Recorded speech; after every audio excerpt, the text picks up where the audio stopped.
As the main course arrived, my phone flashed. Iran's supreme leader confirmed dead after US and Israeli airstrikes, it said. The real world outside had intervened.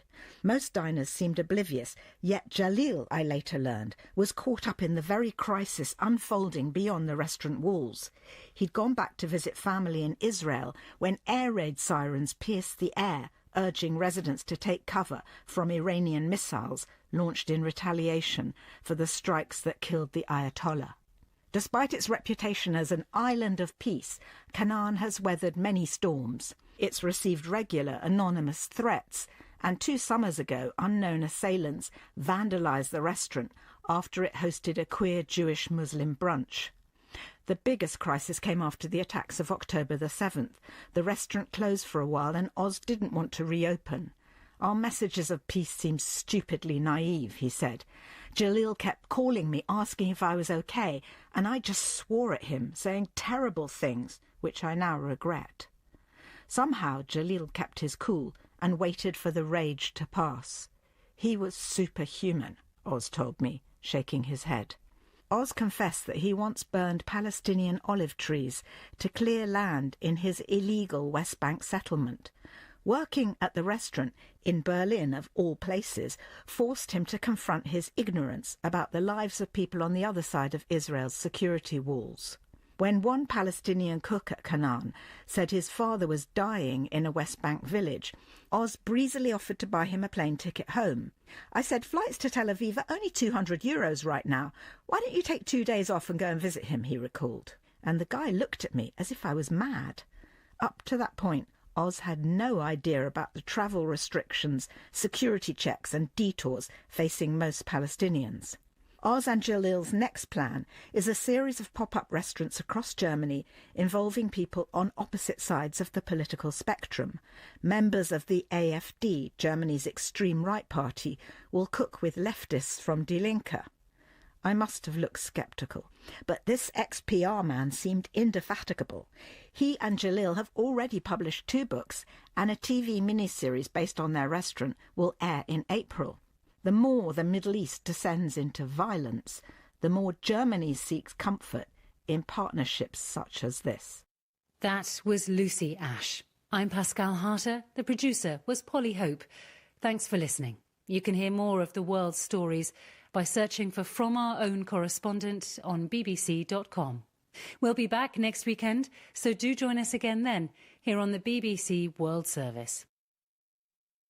That was the BBC programme From Our Own Correspondent. I'm Saroja Quayla. Well, good morning, Manitoba, and hello, Winnipeg. I'm Marcy Marcusa. This is Information Radio. You're on CBC live from downtown Winnipeg. Great to be back with you. I was off for a week doing some training in Vancouver. So big thanks to Corey Funk and to Marjorie Dowhouse, who were sitting in for me here on the mic. You are on, as I mentioned, CBC, 89.3 FM, 990 AM on that app, and on YouTube where you can watch the show streaming. Well, let's say good morning to the team at 3 minutes to 6. The morning show's on air till 8:37. Directing today is May McKillop. Good morning, May. And there's Mr. Abby Adiyemi, our senior tech behind the controls, covering weather and traffic today on the air. And Mr. Darren Marash. Say hello, won't you, on YouTube. He is your producer there if you're watching the stream. We always like to start the show, and especially a Monday morning, with headlines. So let's plug in now with Heather Wells. Good morning, Heather. Good morning.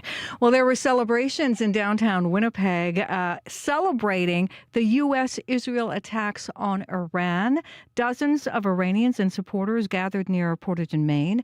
We're going to hear from some of them who say the regime the regime violated all international laws and basic rights of its citizens. Now, this rally was held before Iran named its new supreme leader. And so we'll hear some reaction in Iran to that supreme leader coming up as well. And members of Winnipeg's Jewish community are shaken after shots targeting Toronto area synagogues. 3 Jewish places of worship were hit by gunfire there in the past week. No one was hurt, but Winnipeg police are stepping up patrols. We'll hear hear that as well in our next local news coming up at 6:30. All right. Thank you, Heather. Thanks.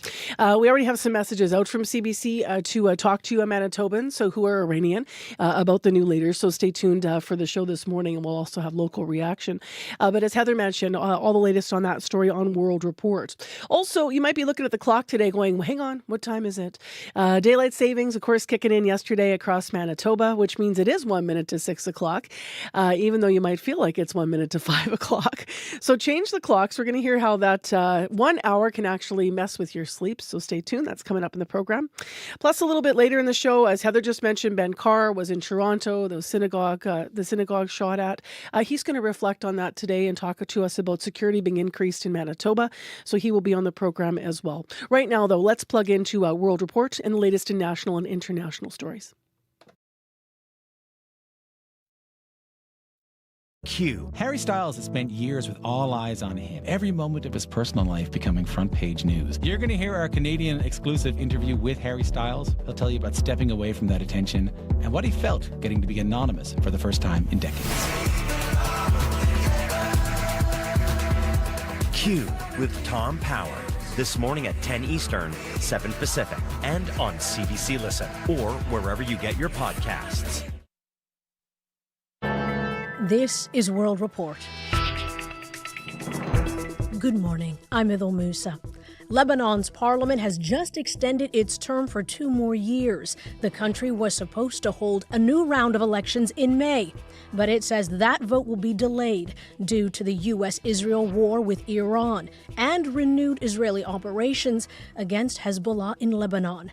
Meanwhile, we're learning more about Mujtaba Khamenei, the man named as Iran's new supreme leader. Anna Cunningham has more. The announcement came on Iran's state TV. Mujtaba Khamenei was chosen by the Assembly of Experts in what was described as a decisive vote. Supporters celebrated.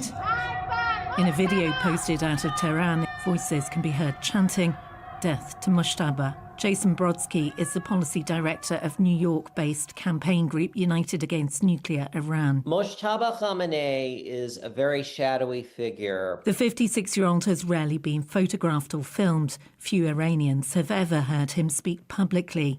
He has been working in the background of Iran's leadership. He has been his father's chief advisor and aide-de-camp. Mujtaba served in the Iran-Iraq War of the 80s in a division of the Revolutionary Guards. He studied in the holy city of Qom, becoming a mid-level cleric, and reportedly developed an extensive property portfolio around the world.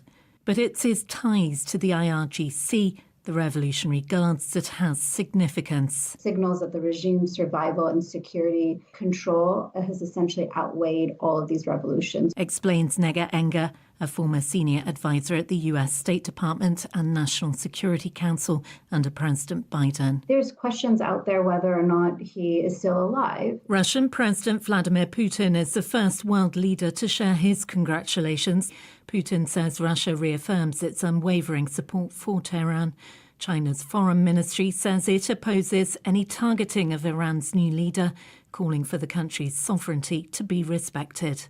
Anna Cunningham, CBC News, London. U.S. President Donald Trump has made it clear he thinks Mujtaba Khamenei is the wrong choice for leader. Trump said he wanted to be involved in that decision. The CBC's Willie Lowry joins me now from Washington. Willie, what has the reaction been so far? U.S. President Donald Trump has been pretty clear. Mujtaba Khamenei is an unacceptable choice to lead Iran. Republican Senator Lindsey Graham, who has long advised Trump on issues of foreign policy, slammed the selection of Khamenei on social media. He said, quote, "When it comes to the future of the region and that of the Iranian people, the son of the late murderous Ayatollah is not the change we're looking for. He has lived large as the Iranian people have suffered, and he's been on the front lines of pushing hate because he too is a religious Nazi. I believe it's just a matter of time before he meets the same fate as that of his father, one of the most evil men on the planet." End quote. Graham also urged Iranians to stand firm and said their liberation was at hand. There have been reports Trump's son-in-law, Jared Kushner, and Special Envoy Steve Witkoff may travel to Israel. What can you tell us about that? That's right. News agency Axios is reporting that Special Envoy Steve Witkoff and Trump's son-in-law Jared Kushner are expected to travel to Israel on Tuesday to meet with Israeli Prime Minister Benjamin Netanyahu. Witkoff and Kushner have been Trump's go-to diplomatic emissaries through his second term, including taking the lead on negotiations with Iran. That ultimately ended when the U.S. and Israel launched massive airstrikes against the country last week. CBC News has reached out to the State Department about that trip. We're still waiting to hear back. The CBC's Willie Lowry in Washington. Thank you. My pleasure. A new type of scam is popping up across Canada. It targets students and leaves unsuspecting credit card holders on the hook for thousands. Erica Johnson has this Go Public investigation. I went into like a full panic, very emotional, because I couldn't believe I just got scammed. Mira Burgess thought she was stopping fraudulent charges to her credit card when someone called her pretending to be from TD Bank's fraud department, asked her to share verification codes. Instead, she was unknowingly approving the charges, over $37,000 worth, made to a private university in Vancouver, University Canada West. TD told her it couldn't reverse the payments because she'd helped the scammers. The school said it couldn't return the money unless her bank requested it through a chargeback process. Police told her they didn't have resources to investigate. It's very frustrating. Go Public has learned Burgess is part of a growing tuition scam with cases popping up across the country. Fraudsters offer students discounted tuition if the students pay them up front. The scammers take the money and keep it, then pay the school using credit cards stolen from people like Mira Burgess. NDP MP Don Davies says Canada needs new legislation that would hold banks liable for fraud unless a customer was proven to be grossly negligent. It shouldn't be this easy to have a fraud or con artist step in and separate you from your money and then have the banks walk away saying there's nothing they can do. Liberal and Conservative MPs on the Finance Committee rejected his proposal. After Go Public contacted TD about Burgess, the bank reimbursed her $37,000, calling it a one-time goodwill gesture. Erica Johnson, CBC News, Vancouver. More than 100 graphic novels are missing from school shelves in Alberta. They were removed by government order, part of a new policy on school literary materials. As Janet French reports, critics say it's a disservice to students. It's the most significant order banning books in the history of Canada. There's never been anything like this. Jim Turk at Toronto Metropolitan University's Centre for Free Expression says a ban on any school material with graphic depictions of sexual acts has made Alberta a national outlier in censorship. Access to information requests show Alberta school boards have put dozens of books into storage in response to last fall's order. Among them, graphic novel versions of George Orwell's 1984 and Margaret Atwood's A Handmaid's Tale. Also removed, cartoon depictions of the Trojan War, 2S LGBTQ+ coming-of-age memoirs, and illustrated Bible stories. Ira Wells of freedom of expression group PEN Canada says some titles are critically acclaimed and have a negligible focus on sex. Banning these books as akin to pornography is demeaning to 17 or 18-year-old high schoolers. Among those students, Calgary 12th grader Josephine Trigg. She says most teenagers have already seen many graphic images. Let people have the freedom of choice of what they want to read and what they want to be exposed to. But parents who lobbied to get graphic books out of schools are pleased, says John Hilton O'Brien of the group Parents for Choice in Education. This is not about freedom of expression. This is about pedagogy. Alberta's education minister stands by the order, saying it protects children. Janet French, CBC News, Edmonton. More than 2,000 athletes from across the circumpolar north are in Whitehorse for the Arctic Winter Games. They're competing in 20 different sports. Organizers say the event is a celebration of the northern spirit. But as Chris Windeer reports, this year it is overshadowed by U.S. threats against Greenland. It's not every day a sporting event in Whitehorse begins with a military flyover. The CF-18 serves as a reminder that these games are happening at a time of heightened focus on the Arctic, including U.S. President Donald Trump's threats to take over Greenland. Isla Larson is a member of Greenland's cultural delegation at the Games. And it's always on my mind every time I walk and think. It's so stressful to think about. Games organizers decided to only play the Canadian national anthem at the opening ceremonies. That's to avoid any awkward booing. Tracy Bilski is president of the host society. We have felt that geopolitical pressures were sympathetic to Greenland. We wanted them to be comfortable. We also want the Alaska kids to be comfortable. This edition of the Arctic Winter Games was originally going to be hosted by the Russian region of Yamal. But Russia has been suspended since its full-scale invasion of Ukraine 4 years ago. Zach Zimmerman is an Arctic security expert who grew up in Whitehorse. This idea that the Arctic has been exempt from a lot of global tensions. If it's not obvious to some people today with what's happening with the U.S. and Greenland, I would say that idea is completely dead. But the young athletes aren't responsible for what their governments do. They say they're here to compete and have fun. Chris Windier, CBC News, Whitehorse. And that is the latest national and international news from World Report. I'm Idil Musa. This is CBC News.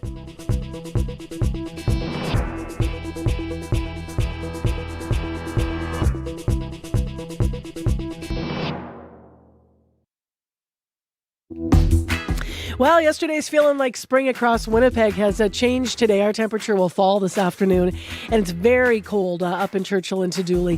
Thanks for joining us, Manitoba. I'm Marcy Marcusa. This is CBC Monday morning on 89.3 FM, 990 AM on that app and YouTube on Information Radio. More on the weather in just a moment. Get you plugged into the week. This hour on the program, we are going to hear more about sleep. Yesterday, daylight saving time. Hopefully you switched your clock. Sometimes those clocks stay on the wrong time for quite a while. Might take you the week, maybe even more. But it is 6:10 a.m. and we're going to find out how much trouble people have with sleep in light of daylight saving. Also this hour on the show, coming up at 10 to 7, Latin American leaders met this weekend, as you might have heard on World Report.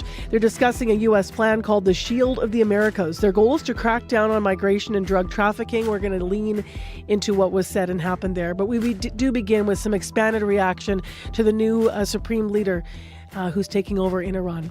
So that is coming up in a moment. Right now, let's get into Manitoba headlines. Heather Wells is here with those from our News Centre Live. Good morning. Good morning.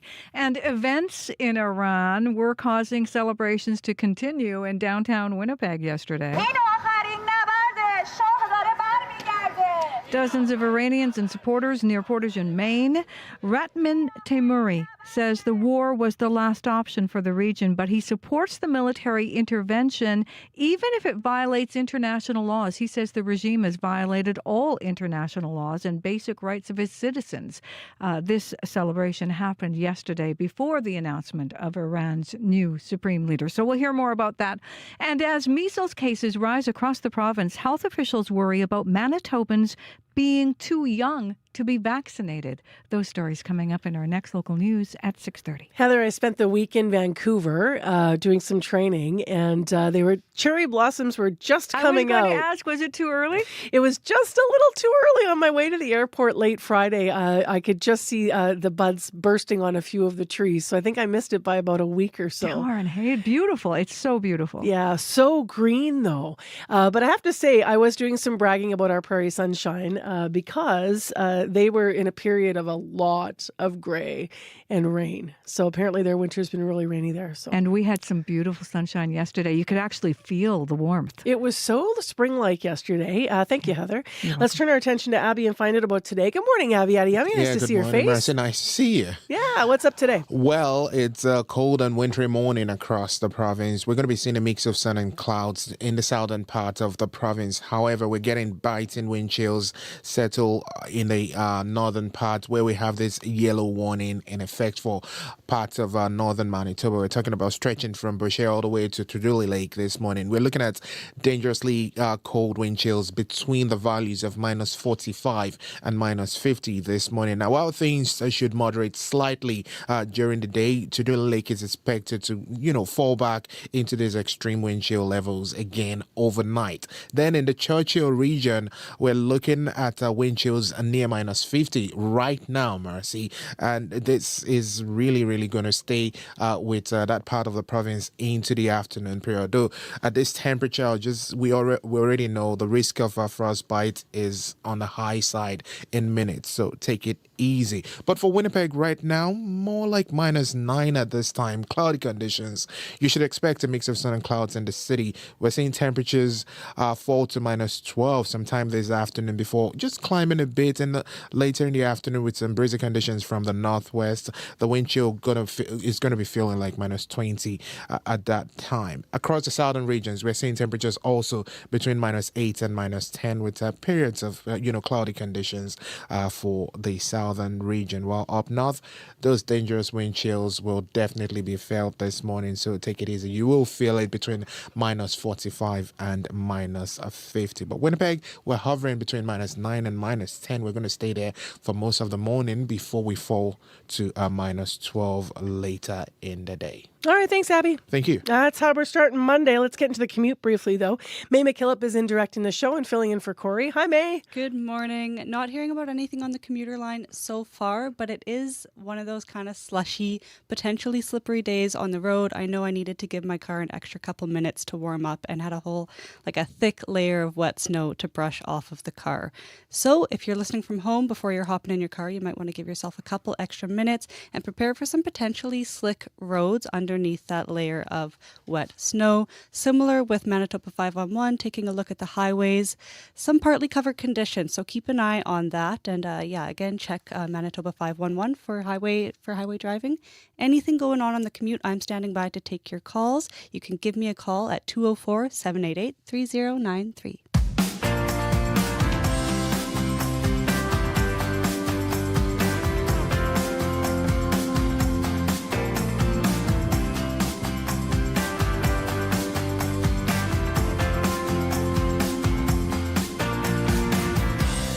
All right, let's get started with the world lead today, which is Iran's new supreme leader being named officially yesterday. Came late in the day after there was an event here in Winnipeg, as you heard on the news. We've already reached out. I have already reached out to Manitoban Iranian to try to get some local reaction to this.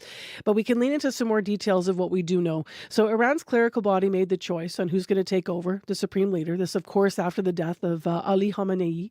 Power does fall to his son, so Mujtaba Khamenei. Mujtaba's elevation marks the first time since 1979 Islamic Revolution that leadership will pass from father to son. And the decision goes against the wishes, as you heard, of the U.S. President Donald Trump. The U.S. President made it clear he wanted to be involved in the pick of Iran's new leader, as you may have also heard on World Report. And despite previously acknowledging Mujtaba as the front runner, he called him an unacceptable replacement. Now, yesterday, Israel promised that it would kill any successor. To learn more about the choice and what might develop today, CBC News spoke to Nader Hashimi. He's an associate professor of Middle East and Islamic politics over at Georgetown University in Washington.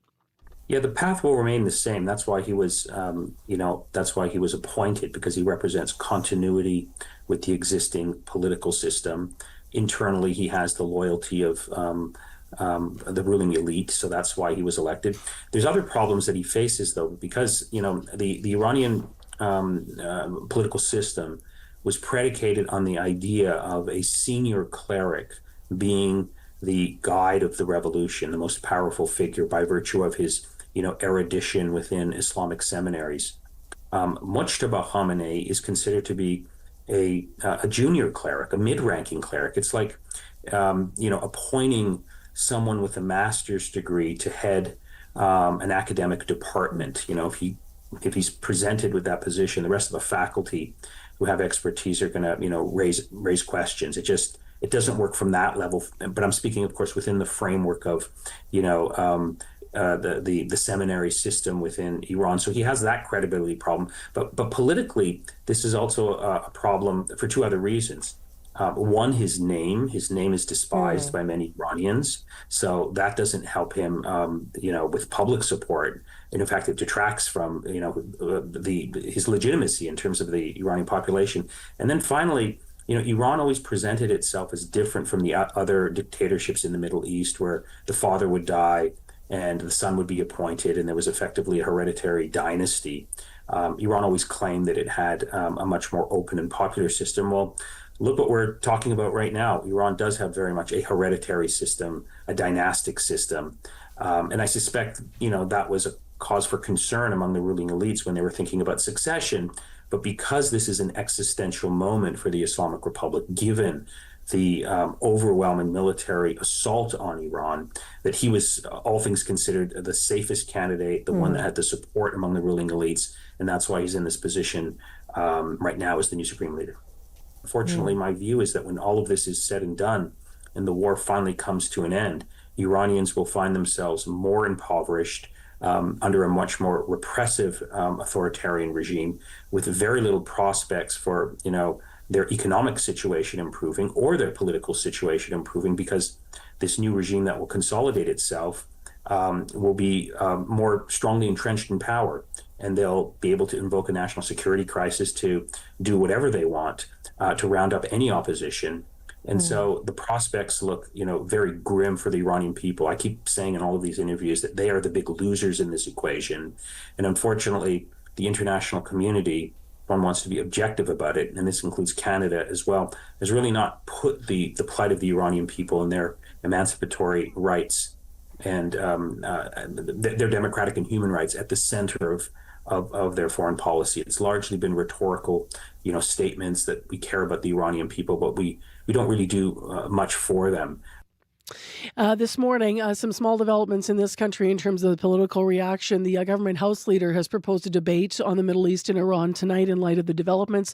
However, the Prime Minister will not be in the House.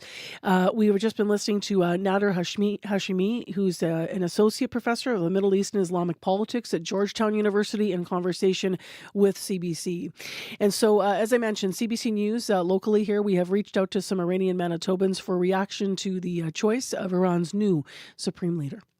Local news is in decline across Canada, and this is bad news for all of us. With less local news, noise, rumors, and misinformation fill the void, and it gets harder to separate truth from fiction.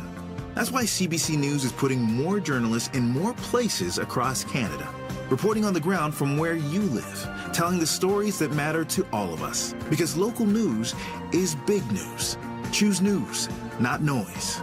CBC News. 6:21 a.m. plugging you into Monday morning. Mostly cloudy in the city. It's -9. Brandon, also mostly cloudy, -10. We're going to fall to -12 today in both those cities. Thompson, clear and -28 degrees right now. And for you a little bit later, you're expecting some sunshine and a high of -19. Then we've got that cold level warning that could be wind chills around -50 around Churchill and to Dooley Lake. What a spread in the province temperature-wise this morning. -1 in Melita. That's your warm spot. -35 into Dooley Lake. And that is your cold spot, as it is so often. Well, I keep saying the time, and this is one of those mornings where I do it a lot more than usual because daylight saving time was yesterday. So it is 6:21 a.m. It's darker than we would have experienced. Later today we'll benefit from that light as we all sprung forward. The beginning of this time is often, though, when we reflect on our ability to get enough rest. When you can't sleep, the daytime world can feel like a very dark place. People struggling with insomnia are often desperate for the Z's, anything to fall asleep and stay asleep. The CBC's Antonia Reid has been looking into the problem, and she spoke about it in a report with CBC's Marjorie Dowhouse. Good morning. How badly are Canadians struggling with sleep? So sleep problems are really, really common. About 1 in 3 Canadians aren't getting enough sleep. And I spoke about this with Dr. Elliot Lee, who's medical director of the Sleep Disorders Clinic at the Royal Ottawa Mental Health Centre. Here's what he had to say. Acute insomnia, virtually everybody has encountered at some point, but it's rarely a problem. It might be very short term, but if insomnia problems persist for at least 3 times a week for at least 3 months and starts to affect function of the person during the day, for example, then we really consider it a disorder, and then that's where more active intervention may be necessary. And that level of a problem happens in about 1 in 7 people, according to one recent study. And Dr. Lee says if it's left untreated, it can be associated with anxiety, depression, and longer term, even cardiovascular issues. So it can be really deeply upsetting for people. Antonia, in what way? So, researching this story, I started to think that maybe a better way of asking how someone's doing is asking how they're sleeping, because it can be a real window into their mental health, because this can really weigh on you if you're not getting enough rest. Just as an example, I spoke with Jillian Turnbull, who is a writer and university professor living in Halifax, and she has the problem, which I think is quite common, where you pop awake at 3 or 4 in the morning and then you just can't get back to sleep. This is going to sound terrible, but I feel like a failure. And here's why. If I wake up and have, say, 2 hours where I'm not sleeping, I know it is very detrimental to my next day. So, for example, last night I was awake until 5:30. And then I think, well, should I just get up and get on with my day? But then I've been up since 3:30 and I'm not going to be very productive. Yeah, a lot of stress there. And the only thing that puts her to sleep these days is watching old episodes of The Office or Frasier on her phone until her phone falls out of her hand and lands on her face, which wakes her up briefly, but then she can actually sleep. Like having that busy day ahead of you, it's hard not to panic and feel like something's really wrong with you. What are some of the causes of insomnia? So Dr. Lee says the reasons people can't sleep, it's as long as his arm. Anything can cause that causes added stress and anxiety, life events, problems at work. A big one can be hormonal changes for women because progesterone acts like this sedative. And when that dips during menopause, that's when you get those 3 a.m. wake-ups that Jillian described and hot flashes that can keep you awake. I heard the same thing from Meg Houghton, who's a therapist in Toronto. She called perimenopause an absolute gong show when it comes to sleep, and she says it's no coincidence that many women are doing a lot of thinking in the early hours. The 3 a.m. wake-up call is not a neutral hour. It is often a time of deep thinking, rumination, stress, deep psychological churning around meaning and purpose. Yeah, you can hear it in Meg's voice there that she's done a lot of thinking about this. And it's almost a bit spiritual for her, using that time to reflect on life, not to wrestle with sleep. And this is actually something that sleep experts recommend. Even if you're not sleeping, lying in bed with your eyes closed and resting, that can be beneficial. Antonia, whether it's perimenopause, stress, or something else, what can people do when they can't sleep? So a lot of this is probably stuff people know already. So limit alcohol and caffeine. Don't look at a clock if you wake up in the night. Avoid screens at bedtime. So maybe don't scroll or watch those sitcoms on your phone. Dr. Elliot Lee recommends something he calls worry time to help with anxiety. So write in your journal for 30 minutes earlier in the evening to get that rumination out of the way so you're not doing it at bedtime. Also, meditation and breathing techniques can work. There are lots of recordings out there and apps for people that you can listen to fall asleep, podcasts too, and soothing music. What is it about listening to something that makes us sleepy? So I wanted to know, I spoke to the creator of one of these sleep apps. Her name is Taryn Diamond, and she teaches yoga nidra, which is a kind of yoga that's focusing on sleep. And her nap app, that's nap with 2 Ps, it's full of these guided meditations. And listening to them, it's a bit like listening to a bedtime story. And I asked Taryn what's happening in your brain when we focus on someone's voice. And it's just about giving yourself something to focus on while your body falls asleep. And it doesn't even need to be in the realm of yoga or meditation. If there's a part of your mind that needs to do something, it now can do that. It can listen in and entrain itself and imagine from there on out. I think it's the same application that you would see if you're watching baseball. Let's not say Blue Jays baseball, playoff baseball, but other baseball games. Or my partner likes to put on curling as a way to have a really potent nap.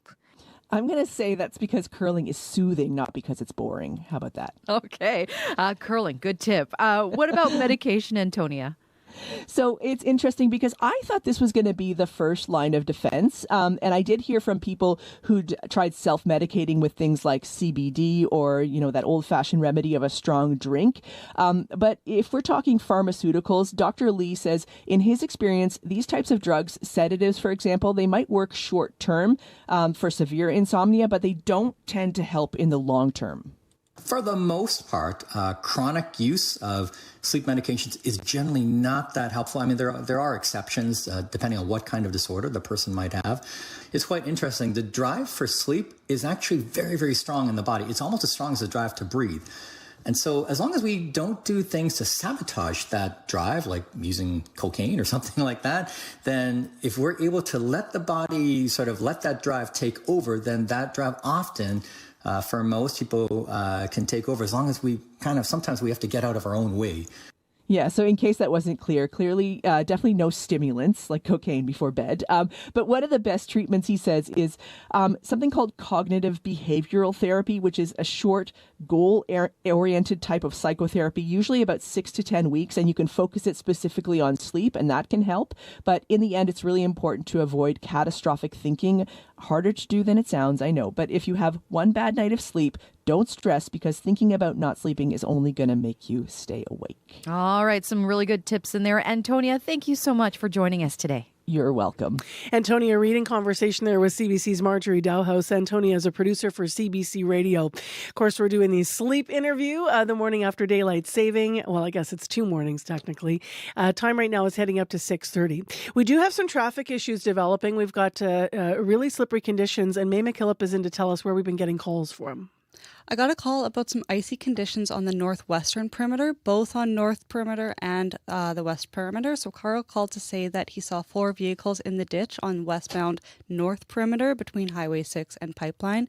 As well, northbound west perimeter just before Highway 6, there's a semi-jackknife blocking the right lane. It sounds like there's a bit of a situation there. Thanks to Carl for calling that in. Emergency crews are on site in that northbound west perimeter lane. Anything else, give me a call, 204-788-3093. All right, thanks, May. Maybe no surprise when you're going through the city of Winnipeg, you can kind of tell that things could be troublesome out there on the perimeter highway, only because within the city it's kind of mushy and a lot of melting yesterday, but now it's getting colder, so we're going to get some slick conditions. And even when you're changing lanes, you're going to feel the car being thrown around a touch. So please call us. Make sure we all get where we're going this Monday safely in Manitoba. 788-3093. Business news after your CBC Manitoba News. This is CBC News. Good morning. I'm Heather Wells in Winnipeg. At 6:30, it is -9. Gone is that spring-like feeling. We see the week is going to be colder than seasonal throughout the entire week. Today, our temperature falls to -12 before rising. Babies too young for vaccinations are being exposed to measles in Manitoba. That has health officials worried because vaccines are typically given when a child is at least a year old or 6 months old in some hard-hit health regions. Unvaccinated babies have a high risk of severe outcomes like hospitalization and pneumonia. Dr. Philip Lagasse-Weens at St. Boniface Hospital says vaccinations are the key to stopping the spread of measles and protecting those too young to get the shot. Or even though measles is a severe disease and it spreads very, very fast and rampantly, we have means of preventing it, and still to this point, most people are protected against it. There have been 248 confirmed cases and 36 probable cases of measles in 2 months this year. Lagasse-Weens says there needs to be a high level of overall vaccination to stop measles from harming vulnerable Manitobans. While celebrating the U.S.-Israel attacks on Iran. USA, Israel, continue, thank you.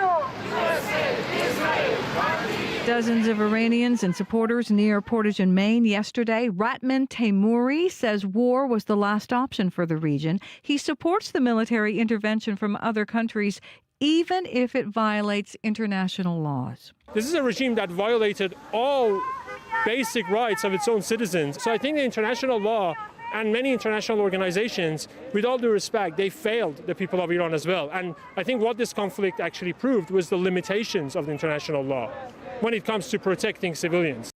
Well, in Iran, there is a new leader this morning.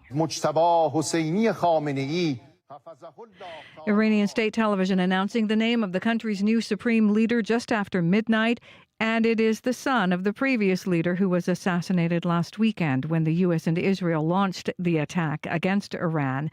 Alex Vatanka is a senior fellow at the Middle East Institute.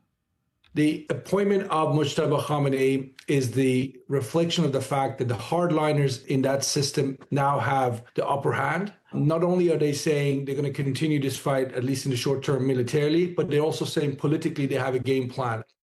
Speaking before the new leader was officially announced, U.S. President Donald Trump said he would be an unacceptable choice. You can hear more reaction to Iran's new leader coming up on World Report at 7. Members of Winnipeg's Jewish community are shaken after shots targeting Toronto area synagogues. 3 Jewish places of worship were hit by gunfire there last week. No one was hurt. Jeff Lieberman at the Winnipeg Jewish Federation says these kinds of incidents are unnerving. There are, individuals out there and groups out there that are anti-Semitic, and there's, Jew hate out there, and it's difficult for our Jewish community, as time passes, because there seems to be events like this that are occurring all the time. Winnipeg police are increasing patrols around synagogues and other Jewish institutions. An advocate and loved one of a Winnipeg man who died after an interaction with police is glad officers in Winnipeg will soon be testing body cameras. James Wood died in 2024 after being restrained by police responding to a call about an intoxicated man at an apartment complex in Crestview. His aunt, Hilda Anderson-Pierce, says if the officers had worn body cameras, there would have been evidence about what happened. But she says the cameras are just one piece of the puzzle when it comes to police accountability. They have to look at their internal structures as well. What needs to change, and how do police officers who conduct themselves inappropriately need to be held accountable, but more so about the systemic and the structural racism that's deeply embedded in policing. Police Chief Jean Bauer says about 40 frontline officers will be equipped with the cameras starting in June. Matt Dunstone's curling team has won the Canadian Men's Championship. Matt Dunstone from the Granite in Winnipeg. Make it go away. And there they go. And he is the Heartbreak Kid no more. Matt Dunstone wins the Montana's Brier. Heartbreak Kid no more. Dunstone beating Alberta's Kevin Cooey 6-3 in last night's final. His team now goes on to represent Canada at the Men's World Championship later this month in Utah. It's the first time Dunstone has ever won the Brier. You can find more news updated throughout the morning, throughout the day. Just head to cbc.ca/Manitoba. Well, our director, May McKillop, is hurrying hard to give him a call. We're giving him some time to sleep in. But the thing is, when you're chasing someone in the morning to be on the show after they've won something, yes, they never get mad at you. It'll be like, it's CBC, we want to talk to you about your win. And usually they'll be like, why are you calling so? Oh, okay. Exactly. Yeah. Excitement continues. Exactly. If you're calling about something else, sometimes you'll get hung up on. But so we're going to try to get a hold of him and see how exciting it is. When you've been chasing something like that and trying to crack through, I mean, what a feeling. That's why I love sports, actually, just that pure joy. And he talked about heartbreak, all the times that he hasn't won, and how when you're facing that kind of heartache, you just have to go through it because you're not scared of it anymore because you felt it. But now he's feeling a new feeling, I would imagine. Oh, yeah. I want to read a couple things to you, Heather, before you get off the mic here. I'm switching gears a little bit. Yesterday was International Women's Day.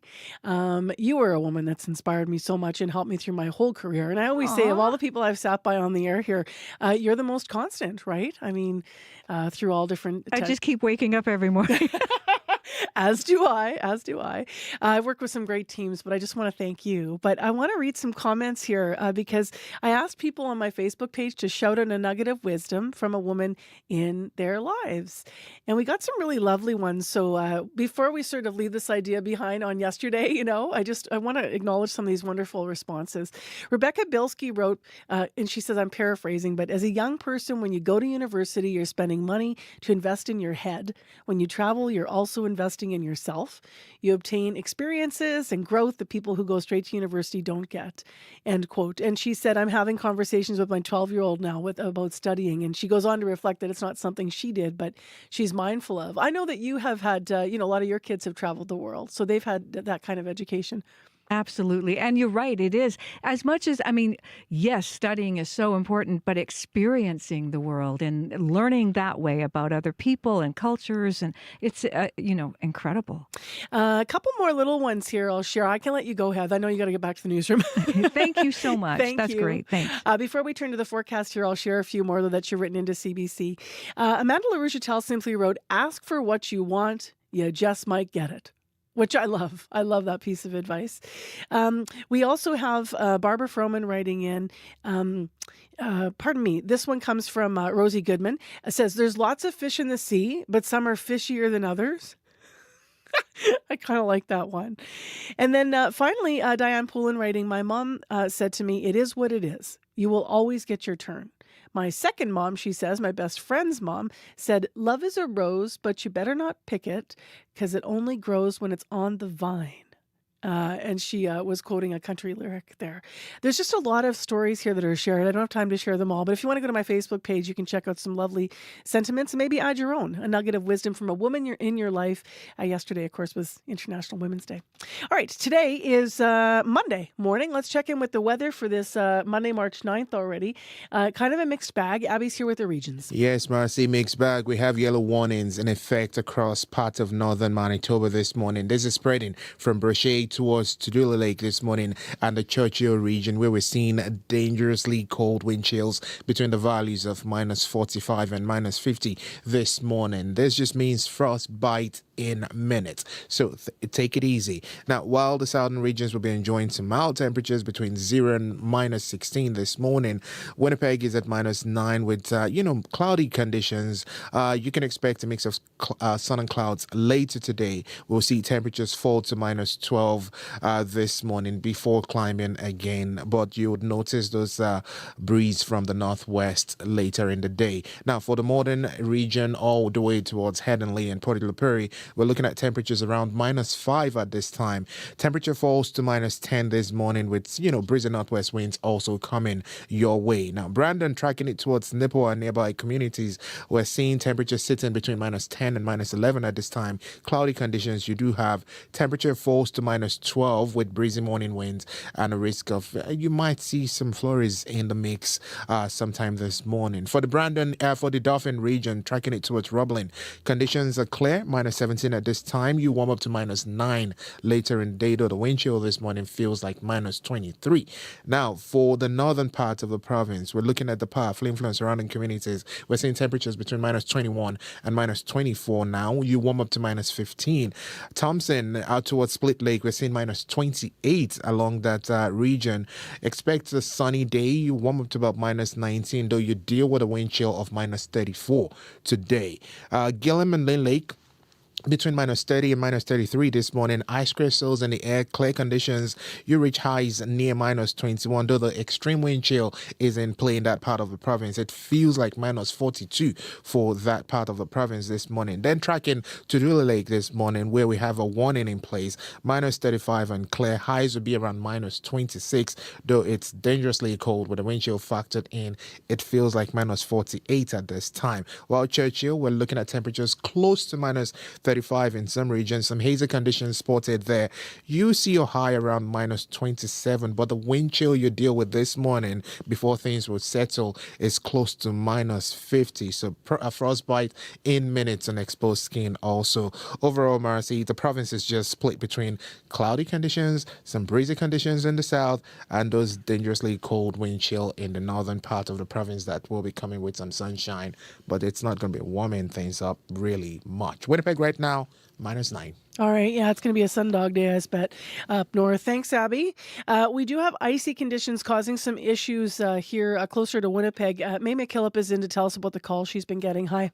Hi. Slushy and slippery is the name of the game today. I'm seeing here downtown Winnipeg just a layer of wet snow on the streets and sidewalks, so you're going to want to prepare for that. I'm also hearing about icy conditions on the perimeter. So north perimeter, Carl called to say that 4 vehicles he saw in the ditch on westbound north perimeter. That's between Highway 6 and Pipeline. So again, that's north perimeter westbound, but I'm sure both directions are just as slippery. As well on the west perimeter heading northbound, he saw a semi jackknifed blocking some lanes there. There's emergency crews on site, but expect slippery conditions wherever you're heading. I'm seeing along the highways across the province as well on Manitoba 511. So check that if you're traveling the highways, and give me a call if you're seeing anything getting in the way or any concerning conditions. I want to let your fellow commuters know about that. That number to call, 204-788-3093. All right. Thanks, May. And thanks, Carl, and others who are calling our commuter line. Well, next, let's talk to Crystalie Ramlakan. She's here via Zoom with our business news today. Hi, Crystalie. Hey, good morning, Marcy. Let's start with the oil prices and the markets. Obviously, it's been a very volatile time with the war in the Middle East. How are things looking to start the week here?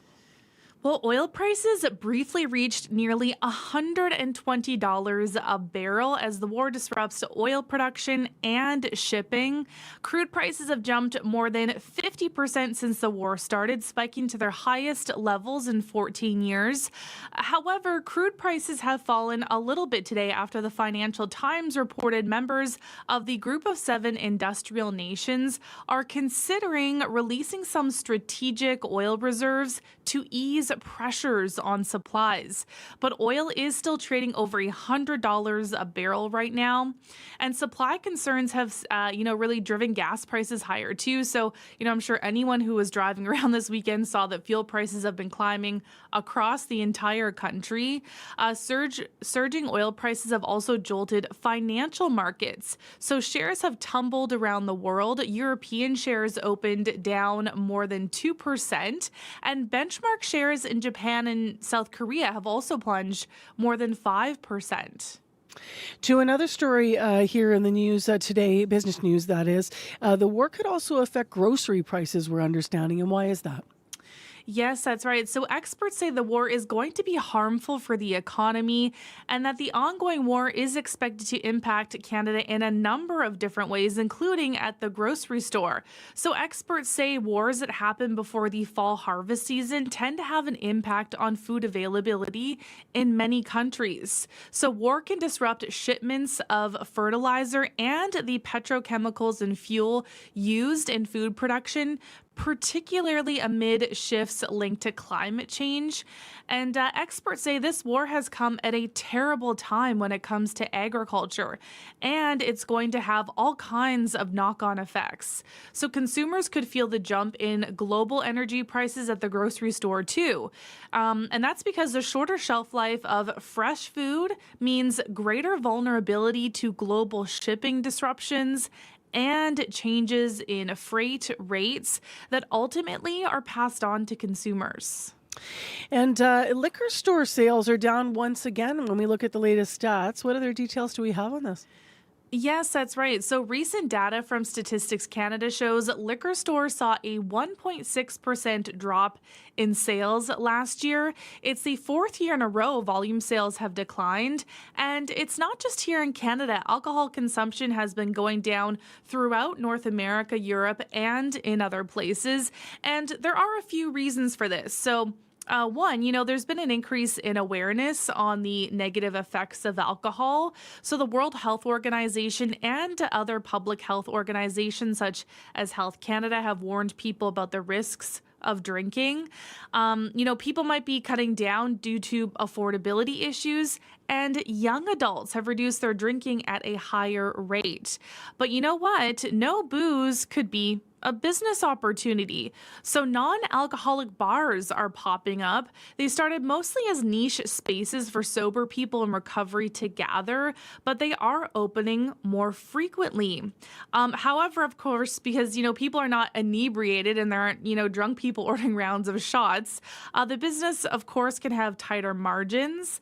And meanwhile, though, sales of cannabis have increased. So sales have gone up just over 6% compared to the previous fiscal year to $5.5 billion.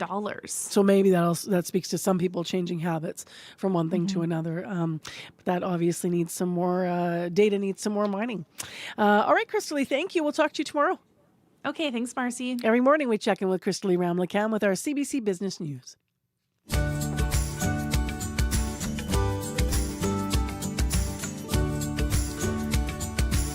All right, I thought we were leaving International Women's Day behind, but I'm glad we're not because we actually have music that speaks to it that we're going to play for you in a moment, which gives me an opportunity to read just a few more quick comments that came in on my Facebook page when I asked for nuggets of wisdom from the women in your life. So Maureen Moore said, her mom Jeannie said, it does not matter from what walk of life a person comes from, always treat them with kindness.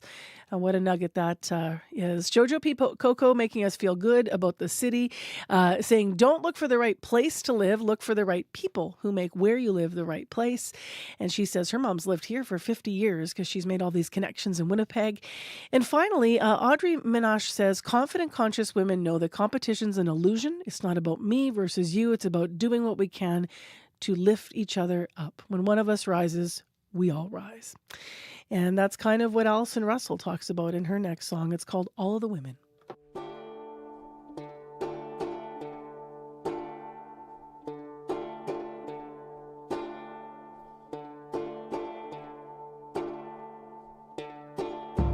She's been a fixture as long as I've lived here, calling most every night for the last 6 years. When she's not there, when she's not there, when she's not there, I worry about it, worry about it.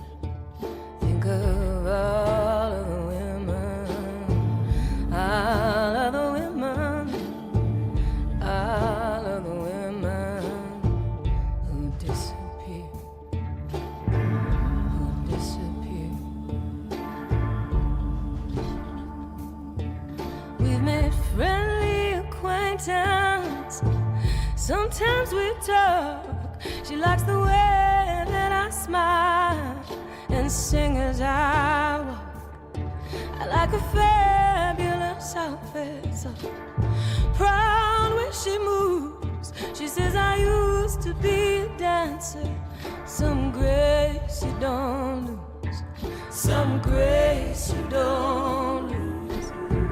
I made some choices, some were made for me, for the way I survived. I make no apology. Everybody and somebody don't always meet up. I'm the salvation for those left without, for those left without, those living small lives. What I provide can't be measured in nickels and dimes, in nickels and dimes.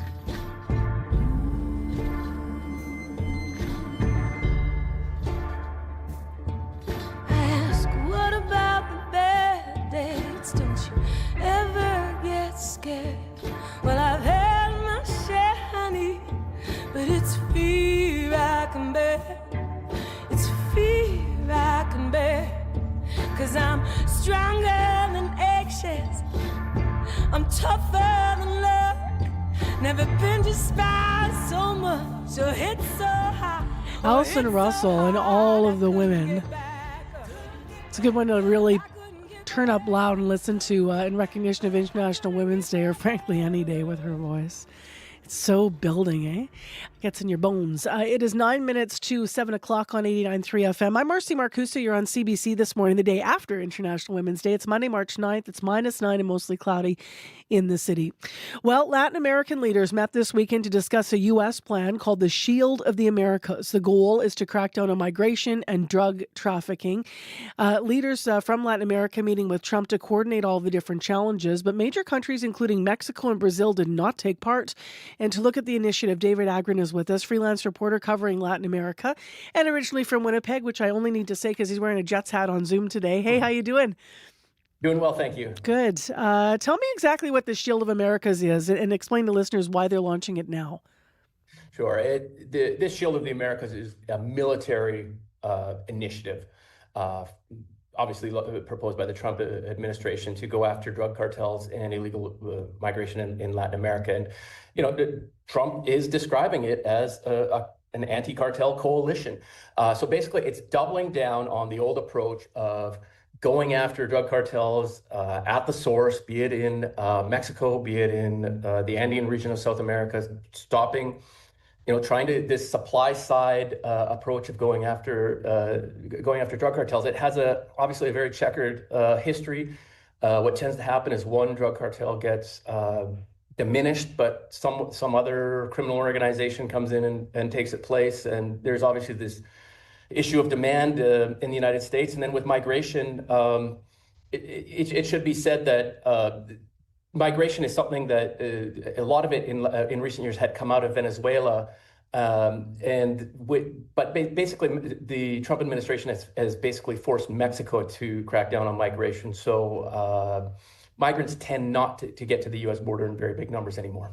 What does it mean that countries like Mexico and Brazil are not involved? Well, Mexico doesn't tend to participate in these sorts of U.S.-led initiatives or any country's-led initiatives. It's obviously very sensitive to the idea of U.S. troops on its soil. The U.S. took half its territory in a war in the 1840s. So that's a no-go. But it should be said that Mexico is under immense U.S. pressure. President Trump keeps saying that Mexico is being controlled by drug cartels and wants U.S. to take the lead in going after them. And you can see how Mexico has responded. They went after El Mencho, this Jalisco New Generation cartel boss, and that sparked all the violence. So Mexico is cooperating, even if it's not in this partnership. And then with Brazil, it's such a massive country that it has some wherewithal to withstand U.S. pressure. And it's traditionally had been somewhat wary of the U.S. and its initiatives in Latin America. Cuba is now what a lot of people are talking about. Trump talking about Cuba in his mind. He's saying being ready to fall. What do you think his administration's long-term plan is for Cuba? It basically a rerun of Venezuela if it can. Cuba's been controversial in the Americas for a long time. Obviously, an inspiration for people who are for resisting U.S. imperial aspirations. But also seen on the right as sowing a lot of mischief in the region. I think what Trump would like is just to have somebody from within the administration or from in the Cuban regime take over and be more amenable to U.S. interests, not necessarily bringing democracy to the island. I think if he could do that, get the Russian and Chinese influence out of there, I think that he would call it a success. How should we view and react to this summit here in Canada? I think with Canadians, this is the Don Rowe doctrine. This is the Trump administration going, what's the right word? Exerting U.S. Influence in the hemisphere, establishing preeminence. The old Monroe doctrine of foreign powers need to stay out. And I think what the Don Rowe doctrine, the way someone kind of close to the Trump administration put it to me was that it's the U.S. sees ungoverned spaces as a problem, and where drug cartels have control, you could argue that that's an uncontrolled space. With Canada, again, if it's the whole hemisphere, that's from top to bottom. Canada, Greenland's in there, so I think it just means, unfortunately, more talk of annexation and Canada supposedly not doing its part on security, and maybe things like fentanyl coming in across the border, even when that's demonstrably exaggerated. Some listeners, and I don't need you to go into tons of history, but you said Don Rowe doctrine, I think 3 times there. There's going to be some listeners that don't know what you're referring to. Yeah, of course. Yeah, of course, the Monroe doctrine going back to the 1820s. Sorry, pardon me. And me even saying Don Rowe, pardon me. Sorry, Monroe. Yeah, sure. Yeah, the Monroe doctrine going back to, of course, a riff on the Monroe doctrine, which was 1820s, the U.S. President James Monroe telling European powers to stay out of the hemisphere, effectively establishing a U.S. sphere of influence. And you could there were these these corollaries that came along, the Roosevelt corollary, which is where the U.S. went in and practiced what you could call gunboat diplomacy in the Caribbean and Central America, where it went in and collected debts and exerted U.S. influence and stood up for what they would say were U.S. interests. And I think what Trump is doing is a modern day version of that. And it should be said, with this summit, a lot of these countries have pro-Trump leaders, and the region is swinging politically to the right. It tends to swing left, right, and it's going back to the right. And a lot of politicians are running on, you could say, MAGA-style agendas of anti-migrant and cracking down on drug cartels. Well, we'll see where Canada fits into this moving forward. Obviously, being part of the region, but not part of that mindset. Thank you very much for your time this morning. Okay, good to be with you. That is David Agron, freelance reporter covering Latin America, with us to discuss some of the developments from this weekend's meeting of the leaders meeting to talk about the Shield of the Americas, this U.S. plan. We are coming up to more news, World Report coming up in a moment. In addition, after 7 o'clock, we've got a couple of things on the show that are not related to politics at all. One of them is related to something you might be seeing out and about. Ready for it? Sweatpants. A lot of sweatpants, a sign of comfort and confidence, or are they too casual for school and the workplace? What are we thinking about sweats? We're going to head out and ask some Winnipeggers what they think. Plus, Manitoba saw one of the most significant increases in reported UFO sightings in the country. We're going to hear more from one expert, so that is coming up in the next hour as well. And coincidentally to that, last week when I was in BC, the morning I sat in on their morning show to have a look and listen to what they were doing, they were following this loud boom and crack in the sky of space debris that had fallen down and exploded, and there was all kinds of discussions around that. Right now, let's go to the news here in Manitoba. Heather Wells has headlines. Good morning. Good morning. Well, members of Winnipeg's Jewish community are shaken after shots targeting Toronto area synagogues. 3 Jewish places of worship were hit by gunfire in Toronto last week. No one was hurt. Jeff Lieberman at the Winnipeg Jewish Federation says these kinds of incidents are unnerving. Police here are increasing patrols around synagogues. And a Winnipeg lawyer welcomes news of a body camera pilot project for the Winnipeg Police Service. We'll hear more in our next local news coming up at 7:30. Thanks, Heather. Thank you. That calls about the perimeters, the north and westbound perimeters. Northbound, west perimeter just before Highway 6 is semi-jackknifed, apparently. Emergency crews had been on site. It's icy. Also, 4 vehicles in the ditch, the westbound north perimeter between Highway 6 and Pipeline. So really icy. Within the city of Winnipeg, you could have some slushy, icy conditions, and call us if you have a problem. 788-3093. In the weather forecast, mostly cloudy to start your Monday here. -9 in Winnipeg, -10 in Brandon, -28 up in Thompson. Cold warnings across Churchill and to Dooley for the wind chills being around -50. In Winnipeg, this afternoon will fall to -12.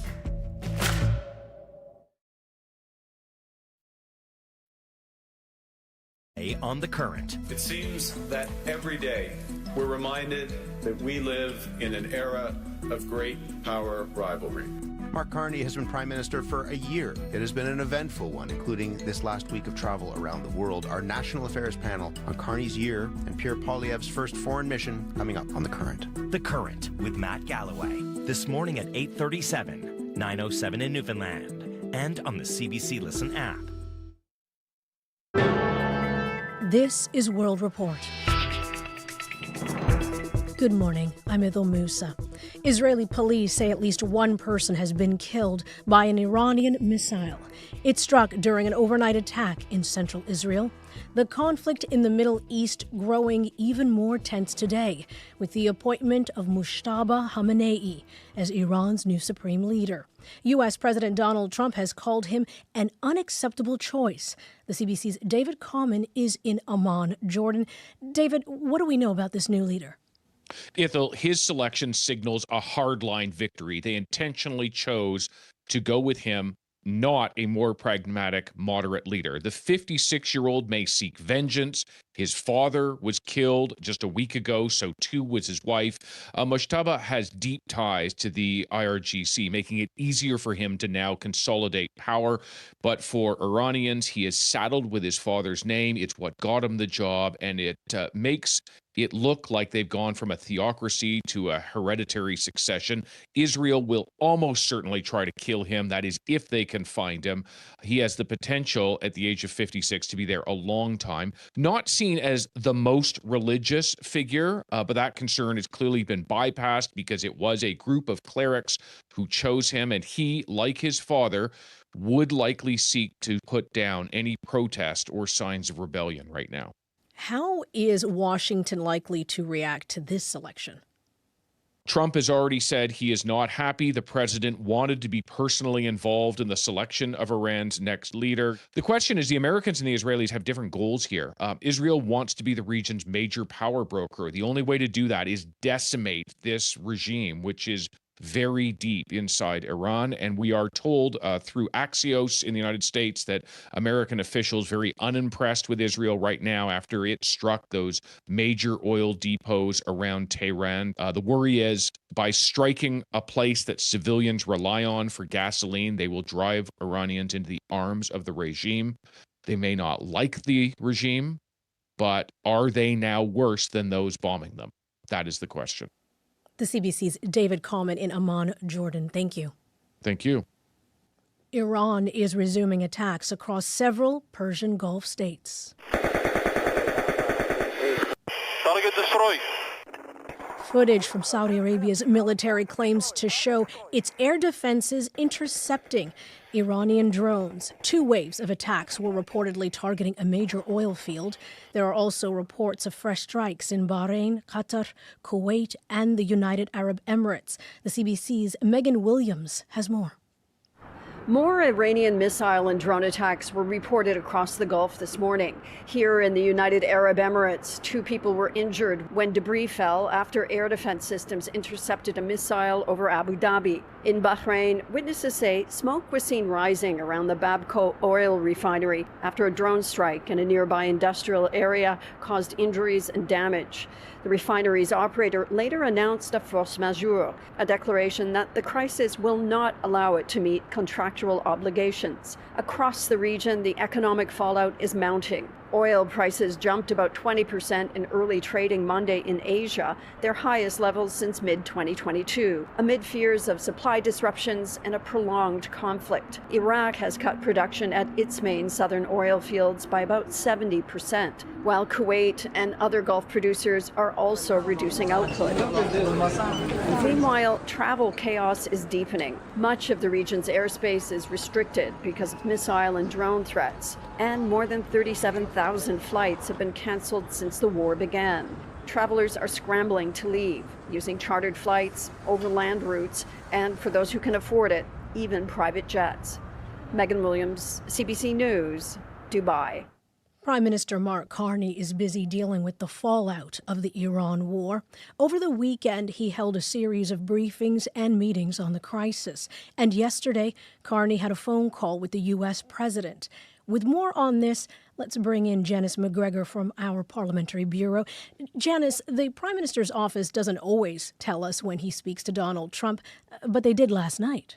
Yeah, we got only a brief statement about this. It simply said that they spoke at some point in the afternoon on a range of issues, which they listed as the economy, developments in the Middle East, and trade relations, and they remain in close contact.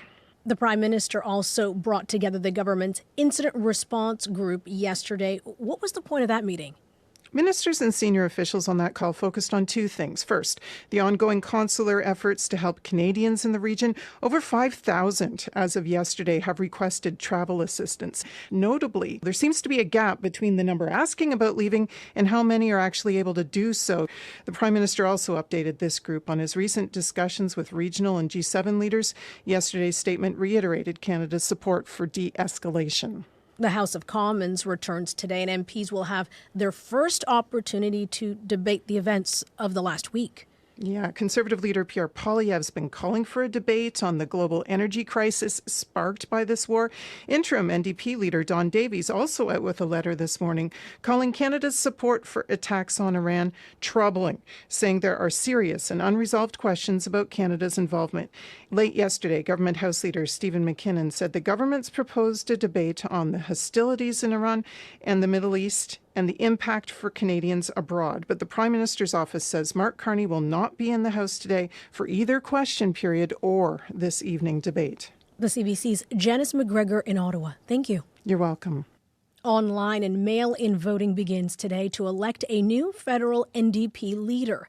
New Democrats have been without a permanent one since last spring's election, when Jagmeet Singh led the party to its worst showing in history. Marina von Stackelberg reports. We need to build a party where we can elect more New Democrats. That's work that I've been doing. Frontrunner Heather McPherson says she wants more Canadians to see themselves in the NDP. She's the only leadership candidate with a seat already in the House of Commons. We don't need a show right now. We need a serious party that can get to work. McPherson says she's focused on meeting people where they're at, in church basements and union halls. Avi Lewis. Fellow frontrunner Avi Lewis has been renting out venues for his campaign events, giving speeches, calling himself a straight talker who will take on big corporations. Lewis has suggested if he wins, instead of focusing on getting his own seat in Ottawa, he'd prioritize getting the NDP election ready. The bigger task for us is to rebuild the party. We all know that we have a large debt. Since the race began, NDP memberships have jumped from 60,000 to 100,000.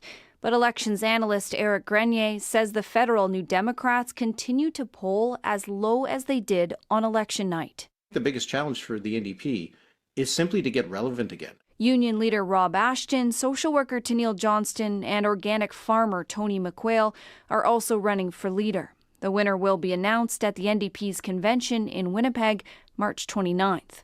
Marina von Stackelberg, CBC News, Ottawa. Calgarians are being asked to cut back on water use again today. The city is working to repair its problematic feeder main. It will be shut down for a month, and as Aaron Collins reports, that means more water restrictions for residents. We are not passing this problem to the next generation.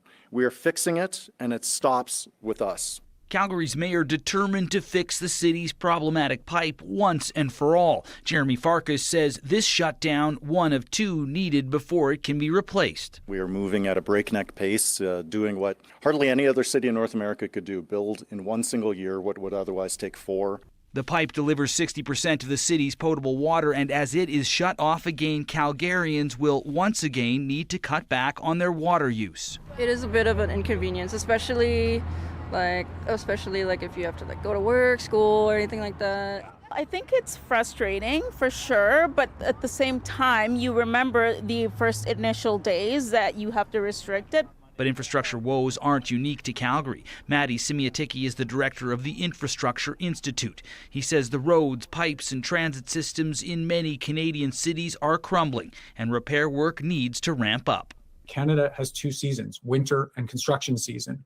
But we are going to experience construction season that's going to be even more intense, and the pain will be offset by having infrastructure that actually works. Well, that's the plan in Calgary. This round of repairs to its feeder main expected to last a month, with the entire pipe scheduled to be replaced by December. Aaron Collins, CBC News, Calgary. And that is the latest national and international news from World Report. I'm Idil Musa. This is CBC News.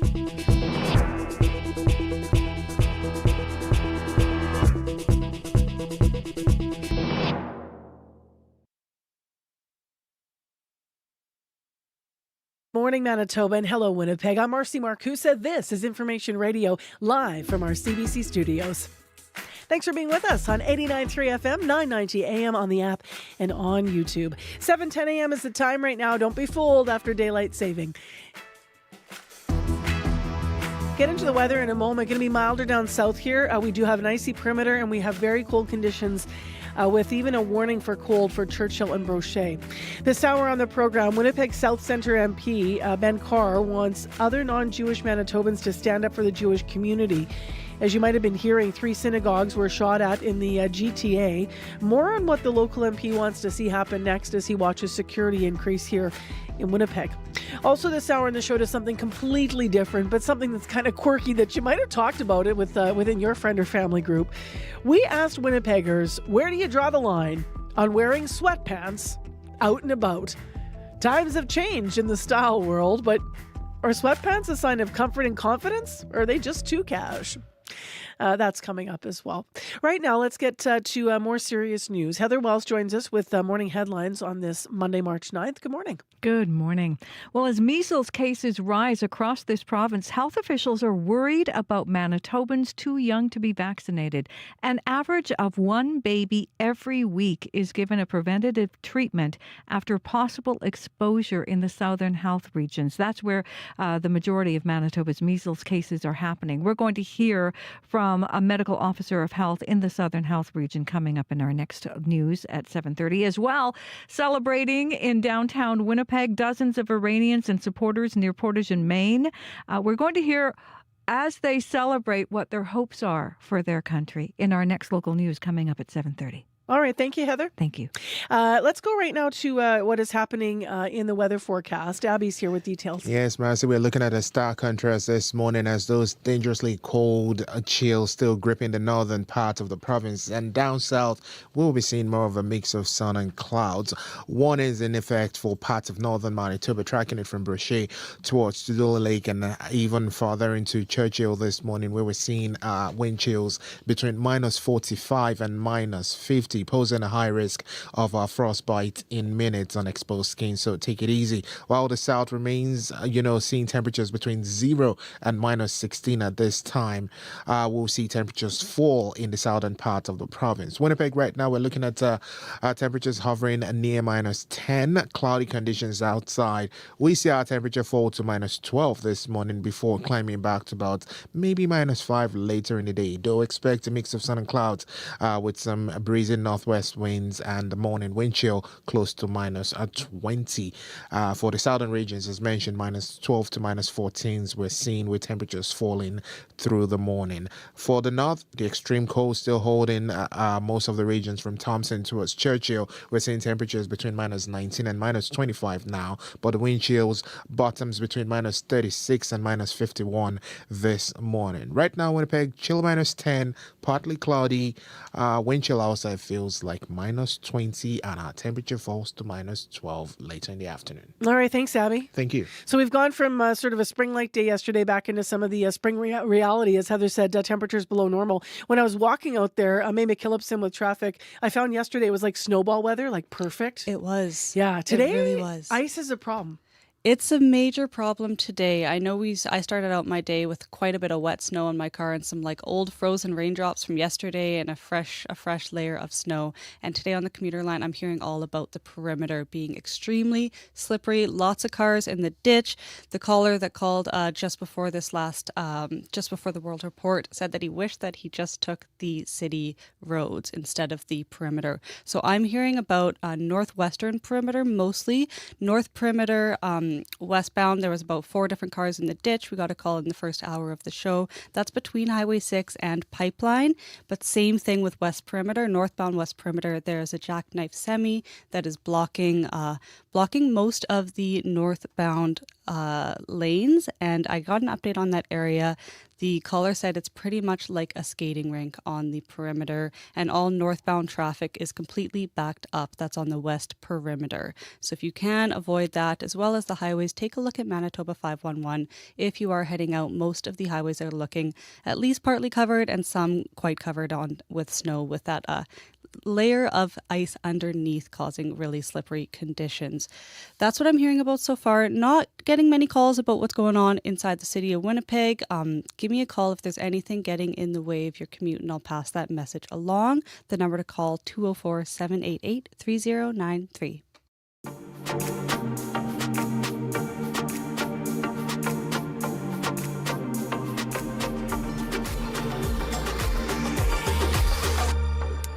Well, usually when we're talking about the night sky on this program, we're talking about the northern lights. However, beyond the northern lights, in a recent eclipse, or maybe a shooting star that you might have spotted in the past, what about those moments when you don't quite know what you've seen? Well, the 2025 Canadian UFO Survey is out, and here to talk about it is Chris Witkowski. He's the editor and leader of the survey, and he's been working in this area of study for years. Hi there, Chris. Hi there, Marcy. Good to talk with you again. Good to have you on. So I understand that in this latest report, Manitoba stood out. So in what way? Well, both Manitoba and Newfoundland seem to have doubled their UFO reports in 2025, whereas places that often have much more UFO reports, BC and Alberta, went down a little bit. So it's difficult to say what's going on precisely, but it does seem that Canadians still see some unusual things in the sky. And doubled to what for Manitoba? How many reported sightings in the report? Well, the numbers aren't spectacular. We went from 28 to 55, and Newfoundland went from 12 to 23. So that counts as a doubling. Overall in Canada, though, the numbers are sort of about the same. So despite some ups and downs here and there, there were more than 1,000 UFO reports in Canada last year, 1,052, which is slightly more than the 2024, which had 1,008. So, we're sort of in the same ballpark. This is apparently also, when I'm looking at the data, 1,006 witnesses across Canada, sightings in all provinces and territories, as you've alluded to here, Chris. How is the data actually collected and put together? Where's the reporting coming from? The reports actually come from as many sources as we can get. They come from not only organizations that monitor UFO reports, but also Transport Canada. We get reports from National Defence, even these days, social media. People are reporting things through Facebook, Instagram, and so forth. And so it really covers a broad spectrum. So we get the official and the official numbers. And some of them are investigated quite much in detail, some of them not so much. And so we have to sort of do some analysis, trying to figure out which ones seem to be the ones that are worth taking a look at. A lot of interest in UFOs because of what is happening in the States. There's some files there. I understand that they're waiting to be released on reports. There was also a documentary that a lot of people may have seen, which interviewed 34 high-level officials that had worked for 80 years, with unidentified sightings and responses and such. At least those are the things in that I have seen sort of in culture and social, in pop culture that to me have increased awareness and interest in UFOs and unexplained things in the sky. What's your sense of that, about the level of interest in this right now? Well, there's no question the level of interest is very high. You mentioned that documentary. There's a documentary that was produced in Winnipeg that covered all of North America. It was just released last week, as a matter of fact, and continues for the next couple of months. So there is a tremendous increase in the interest. It's not being reflected in the number of reports. It seems that people are really wanting to know more about what's going on, but they're not spending as much time looking up, I suppose. In Canada, we have a good excuse because it's very cold. Although the Canadian UFO survey found that a lot of Canadians are reporting things and are looking up in the summer, actually late summer, August instead of July, when the peak seems to occur. So we do get a lot of cases, not as many in the winter, but we certainly do get cases throughout the year. What do UFO reports often end up actually being when you can verify what they are? Well, it's not a matter of spacecraft necessarily. A lot of the cases turn out to be stars, planes, satellites. We had a couple of spectacular cases, even here in Manitoba, where people in December saw the remnants of a launch of a Chinese rocket, which vented its fuel and turned out to a spectacular spiral shape that was seen in the sky.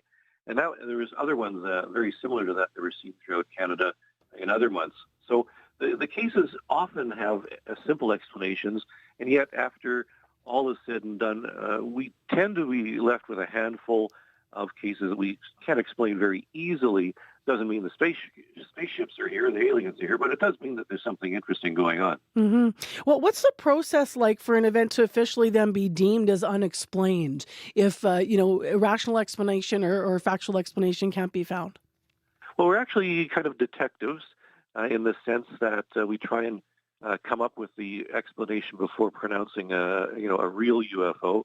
But we check with flight paths, we check with airports, we check with meteor sites and that type of thing to try and understand what's the possibility. If the person lived near an airport, was it a plane?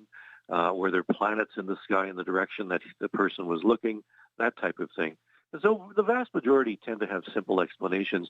Not saying that people are fibbing or anything, but they just haven't looked in the sky enough to really understand what these things were. I'm curious what challenges artificial intelligence videos present when you're trying to verify what's a legitimate report versus what's not, especially given that you've been doing this for so many decades, Chris. I mean, it must be very different now. Well, in terms of AI, we're not really getting many hoaxes deliberately trying to pull the wool over our eyes. I think people have enough of that on social media necessarily. It's very easy to do. But AI certainly does help in terms of our analyses.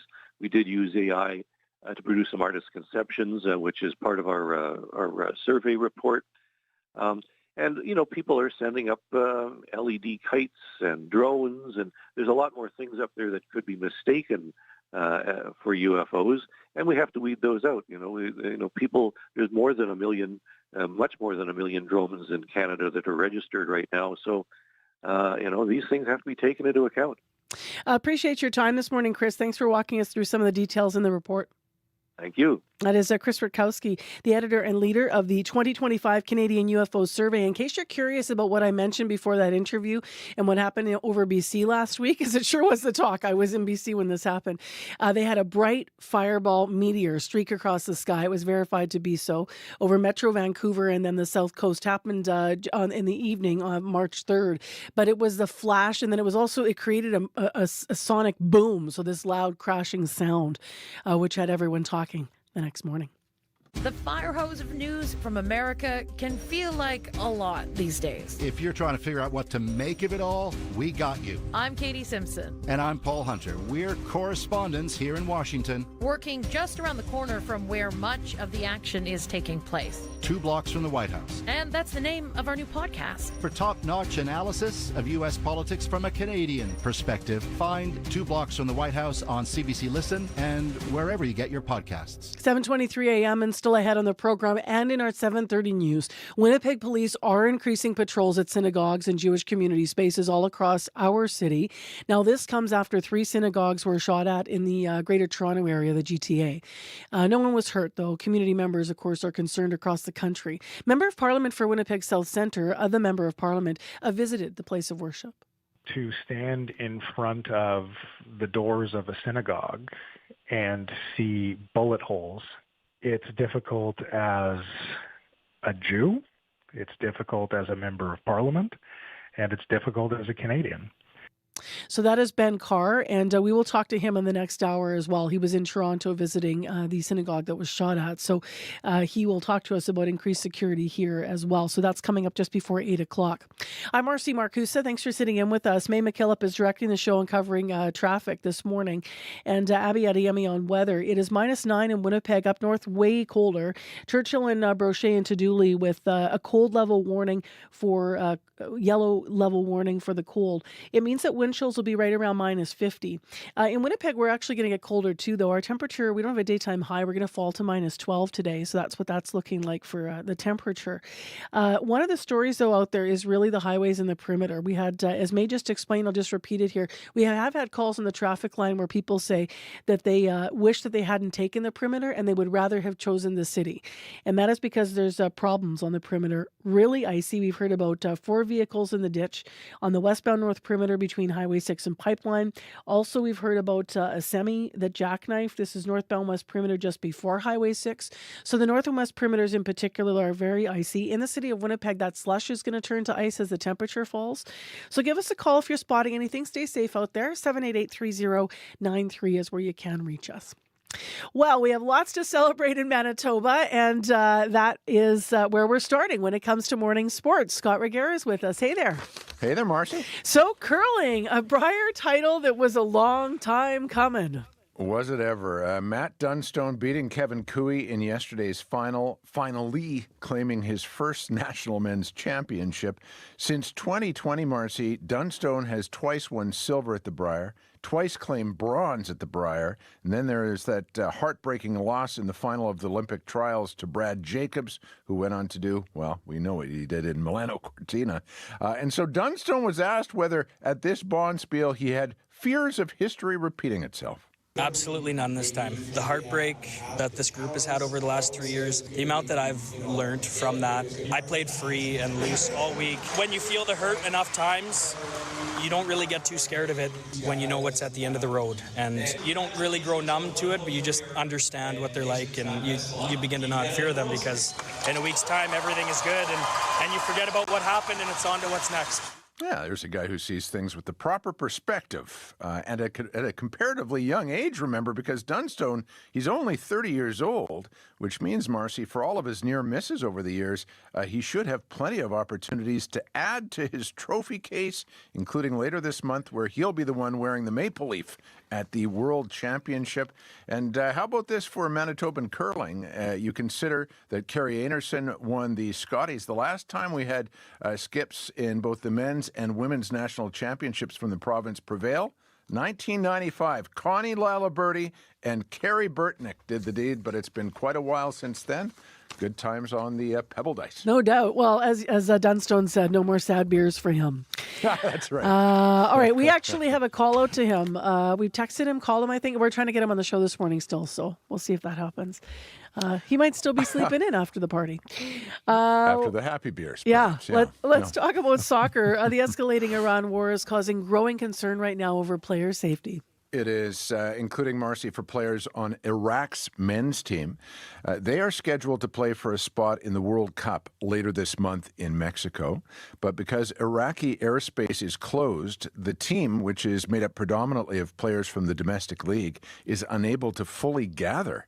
Many of them haven't even been able to get visas to travel to Mexico because foreign embassies are closed. Iraq is a soccer-mad nation, which has not qualified for the World Cup in 40 years. The team's coach is asking that its last-chance qualifier be rescheduled for June and be played not in Mexico, but in the U.S. just before the World Cup begins. No word from FIFA on that yet. Meanwhile, Iran's women's team is in a different sort of predicament. They've been playing in Australia at the Asian Cup tournament. During their opening match, they chose not to sing their national anthem. This was after the country's supreme leader, Ayatollah Ali Khamenei, was killed in U.S.-Israeli airstrikes. State media criticized the women's team, some calling them traitors.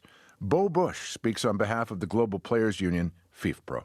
Our responsibility now is to continue to work as hard as we can to ensure that players are safe, that they have some agency around what happens next, whether they're able to stay here in Australia or if they do want to return, ensuring that they're incredibly safe when they get back to Iran. FIFA has a statutory obligation in relation to human rights to ensure that they exert that leverage, and we expect them to do so, and we'll continue to work with FIFA around that.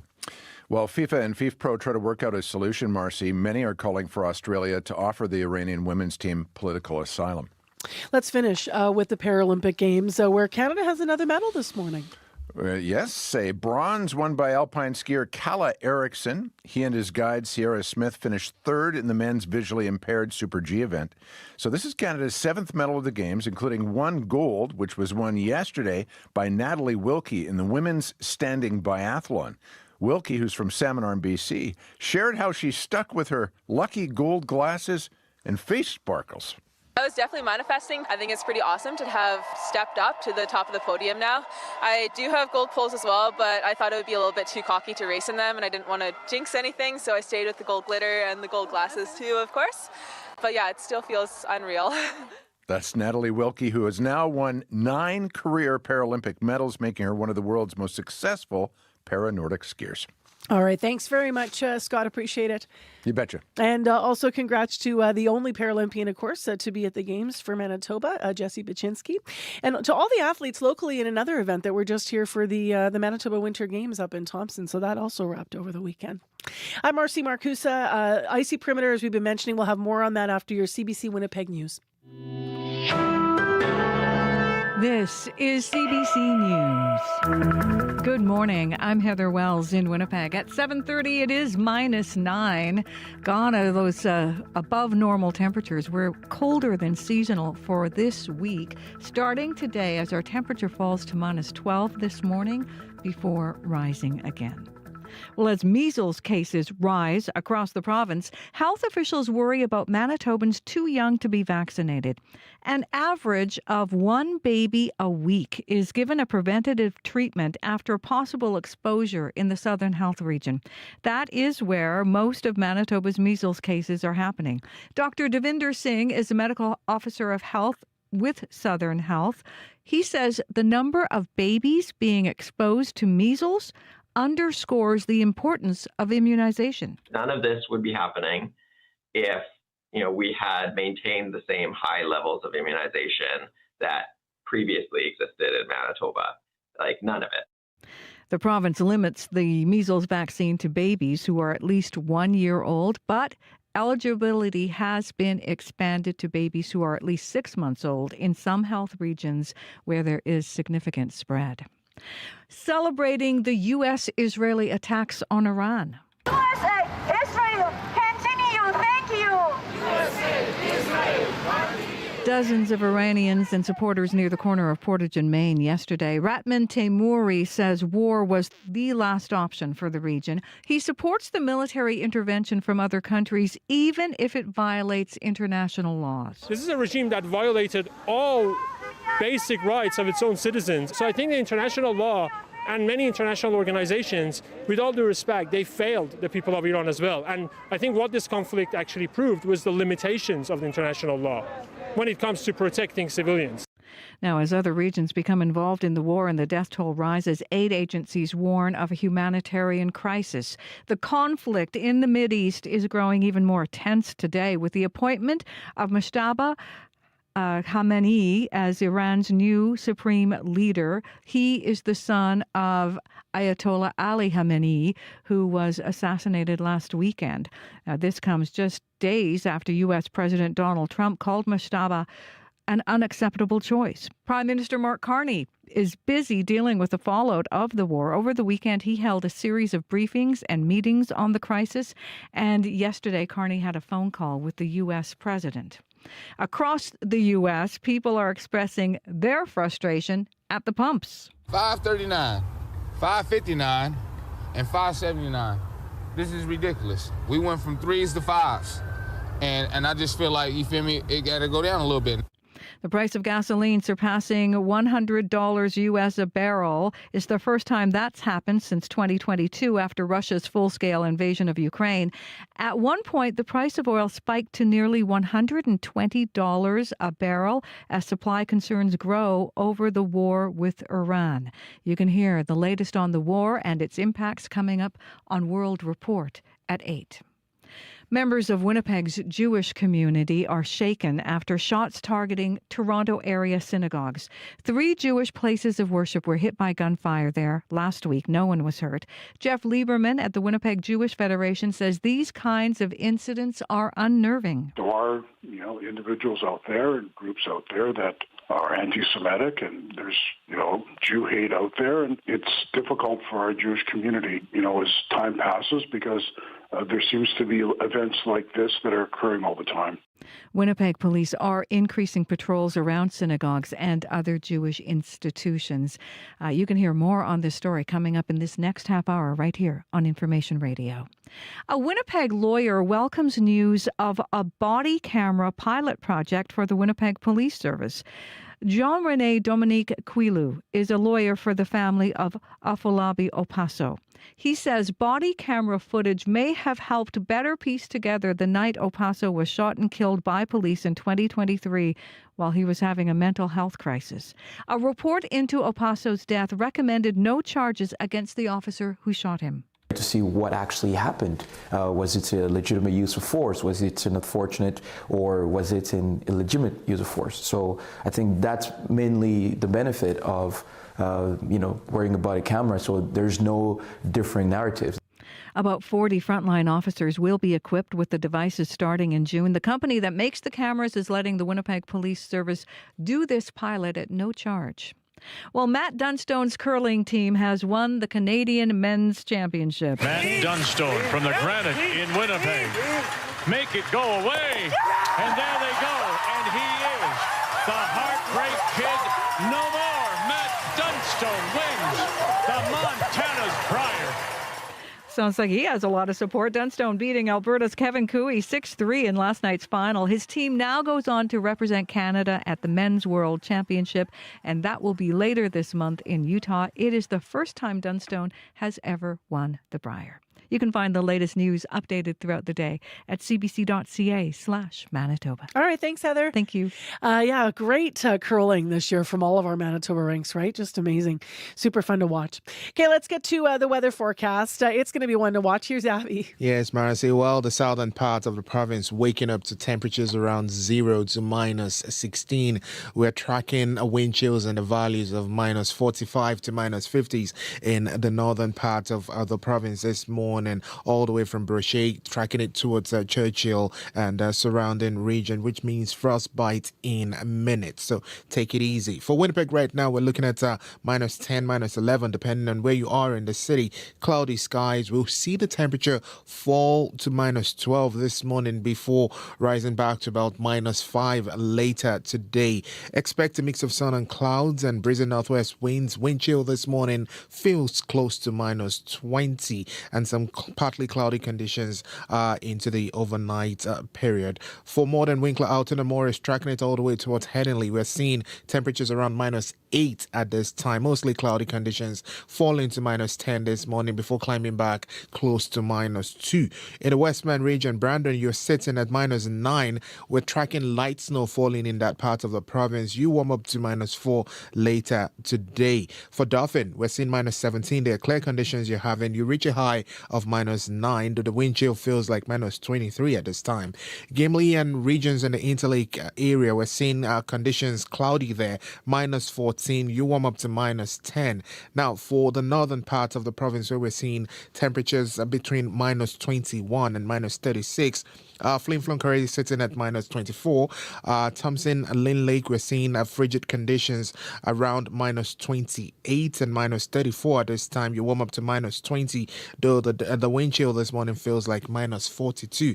And for the Gillam area, we're looking at partly cloudy skies, minus 31 at this time. To Little Lake, we're seeing minus 36 there.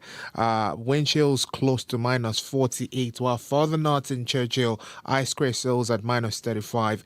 Highs of minus 27, though the life-threatening wind chill close to minus 50 at this time. Overall, it's more like a cloudy condition with a mix of sun in play for the southern region, while up north we're still seeing those dangerous wind chill holding things down. Winnipeg right now, minus 10. We fall to minus 12, then we warm up later, maybe around the rush hour period. But for the morning period, we're going to see temperatures just there at minus 10, minus 12. Okay, thanks, Abby. Thank you.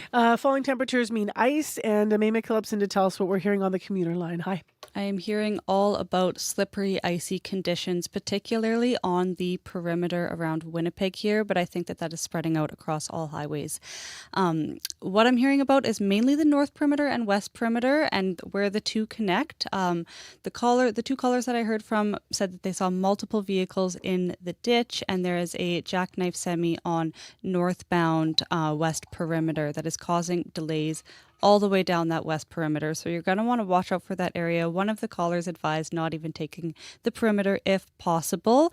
And I got a call from south perimeter actually, and the caller first called and said, it's not too bad. Doesn't sound as bad as the north or west perimeter. And then he called back about 10 minutes later and said once he got past St. Anne's, it was pretty icy. All of the vehicles had their hazards on and people were driving about 60 kilometers just to drive safely. And just a reminder to give yourself lots of time to brake when those lights do come up. I haven't heard anything from inside the city of Winnipeg yet. I'm hoping that means things are moving along pretty smoothly, but expect slick conditions. Anything going on out there, give me a call and I'll pass that message along to your fellow commuters. That number to call, 204-788-3093. All right, thanks, May. You're going to have a brighter end of the day today, everybody, right? Because of daylight savings. So just make sure your clocks are changed and you don't screw up your time when you're going to work. Time right now is 7:40. It's 20 to 8 as we watch First Light in downtown Winnipeg.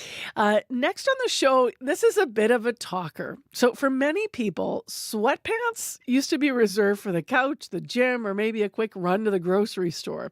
But these days, they are showing up in classrooms, lecture halls, and the office. So we wanted to ask Winnipeggers, what do you think? Is it okay to wear sweats to school, university, or work? CBC's Jim Agapito found out. My name is Carmen Batoa. Is it ever okay to wear sweats to university? It's fine. It's fine depending on the sweats. If they're nasty stained, then you shouldn't wear them. Right? I wouldn't be wearing like colorful sweats all the time to school. Presley Walker, 100%, yeah. People already struggle to do what you gotta do to be in university, whether that's like just showing up at the bare minimum. So as long as you're showing up, as long as you're coming and getting your education done, that's kind of the important thing, right? Haley Bruce. So it is because Like, you want to be comfortable while you're going to class, right? Like, you don't want to, like, I see a girl wearing a skirt, like, over there. So, like, you can literally wear whatever you want. Like, people would want to wear sweats. Just be comfortable. Hi, I'm Michaela Lortel. Is it ever okay to wear sweatpants to work? No, I would say definitely not. And why do you say that? I think it's important to be presentable, especially if you're client-facing. Just shows that you care about your work and you care about your appearance and you want to put your best foot forward. At your job, is there a specific dress code? Yes, a little bit. Yeah, it's more like business casual, I would say. Like, we're not allowed like leggings or sweats or things like that. Ina Matvienko. What kind of place do you work in? It's a video gaming company. Yeah. Where I work in, it is very common and people do that all the time because it's just how comfortable we feel with each other, and it's just the vibe of where you work in, yeah. My name is Mark Jacobson. Is it ever okay to wear sweatpants to high school? I mean, like, yeah, when it's not gym, like, I think it's appropriate. It just is, like, you know, sometimes there's a strict rule on whether, you can wear strict sweatpants or not. Like, I got, like, a crappy grade in gym once because I wore sweatpants to gym. So, yeah, it's a matter of what classes you take, basically. You're actually wearing sweatpants right now to school, correct? Yeah. Why was that a choice for today? Well, I was tired, and that's my entire, like, category of clothes. I only have sweatpants. So, yeah, that's mostly it. What about for work? Do you think it's appropriate to wear sweatpants to work? Depending on the job, really. Like, if it's a professional job, maybe not, so you look professional. But let's say if it's just a fast food gig, then I guess you could wear sweatpants to work, yeah. I have worn sweats to work. And why was that a conscious choice? It's comfortable. It depends on the day, right? Like, if you, let's say something's happening, you gotta be more comfortable for something, might as well be comfortable, you know? Well, I work at a restaurant, so I'd probably get called out pretty hard, yeah. Have you ever been tempted to wear sweats at work? Not really, no. Not as a front of house employee, definitely not. No, definitely not. Like, if you work, like at a fast food place, obviously you would still wear, like, jeans or, like, black pants or something, but definitely not sweatpants, no. And what about at school? I would say that's a tough one. No, honestly, I don't think it's a good idea to wear sweatpants to school. I think always just best to put your best self forward and show up like you're ready to meet the Prime Minister. You know what I mean? It's always you want to look your best, so. For school, for uni, I would say yes still, but if I would work in a lawyer's company, probably not. Yeah, it really depends on the vibe of where you work in. They hypothetically see a coworker wearing sweatpants, what would you think? I would think, well, they don't want to be here, like they're not ready to work, they're who knows what's on their mind kind of thing, but I wouldn't think that they're focused on work and ready to sit down and put some good work forward. I mean, like, you don't really know what they're going through. Like, what if they don't have money to buy, like, proper, like, attire to wear to work? So it could be, like, many things why they're wearing that. This is such an interesting conversation. I go back to the first person that said, what are we talking about when we're saying sweats? Like, we probably need to define that. Someone once said to me when jeans were not allowed at work, that her jeans were like dark blue pressed, look like trousers, and they look better than some people's pants. So it probably depends what we're talking about here. But we sure have seen more sweats out there. So do we count those outfits that match and are wide-legged and sort of tailored somewhat, but they still are casual leisure outfits or not? That was so interesting. So why don't we open the listener line? 788-3205. Sweats at work, at school. Yes or no? 788-3205. Do you agree with me on this? Yes. Wait a minute. Am I talking to myself? When we debate online, we may as well be talking in an echo chamber. CBC is changing that. Manitoba Talks, a matching software that brings together people with opposing views. Different views, one conversation. Sign up today and challenge your perspective at cbc.ca/mbtalks. If you're interested in signing up, I encourage you to do so. We have the event coming up on Saturday. It is -9 in Winnipeg right now. The perimeters are icy, especially north and west. Now, still ahead in the show, I've just had confirmation of this. We've been talking, of course, in national and international news about Iran's clerical body choosing the next supreme leader after the death of Ali Khamenei. And and it will pass for the first time since 1979 from father to son. So the power now falls to Mushtaba Khamenei, and we will hear from an Iranian Manitoba after 8 o'clock live on the show with some reaction. He says, quote, he thinks most people in Iran are disappointed, end quote. So we're going to talk to him more about his perspective and also find out more about his family in Iran this morning. So stay tuned for that. At 7:46, also coming up in this half hour, we're going to talk to an MP that you might have heard in the news, Ben Carr from Winnipeg South Centre. He was in Toronto. He actually stood in front of that mosque where shots were fired in the Greater Toronto area. So we'll talk to him about that and also increased security here in Winnipeg around mosques since that happened. So stay tuned. Right now, just a touch of music from William Prince, who's going to be performing his first solo performance at the Junos later this month. Here he is with a duet. This features Tammy Nielsen. It's Flowers on the Dash. Well, there's flowers on the dash 'cause she don't want 'em. Now I'm driving all alone back to Chatham. Rode up with my blues and I still got 'em.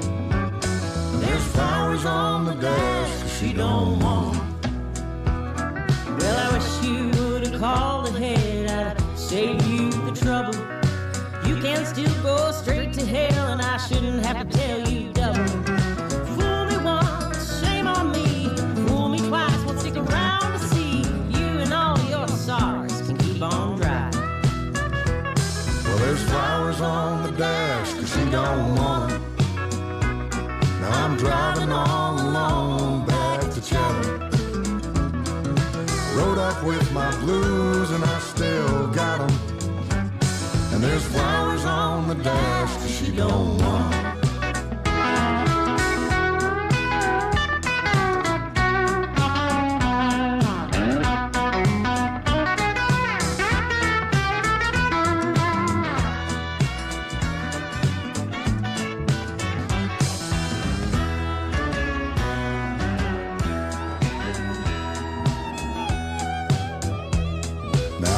I would have listened when you told me you were leaving. This time won't be like the last time, babe, I got a feeling. Give and take, mend and break. Why's it always gotta be this way? Oh, for goodness sake, can we just go for a little drive? Well, there's flowers on the dash 'cause she don't want 'em. Now I'm driving all alone back to Chatham. Rode up with my blues and I still got 'em.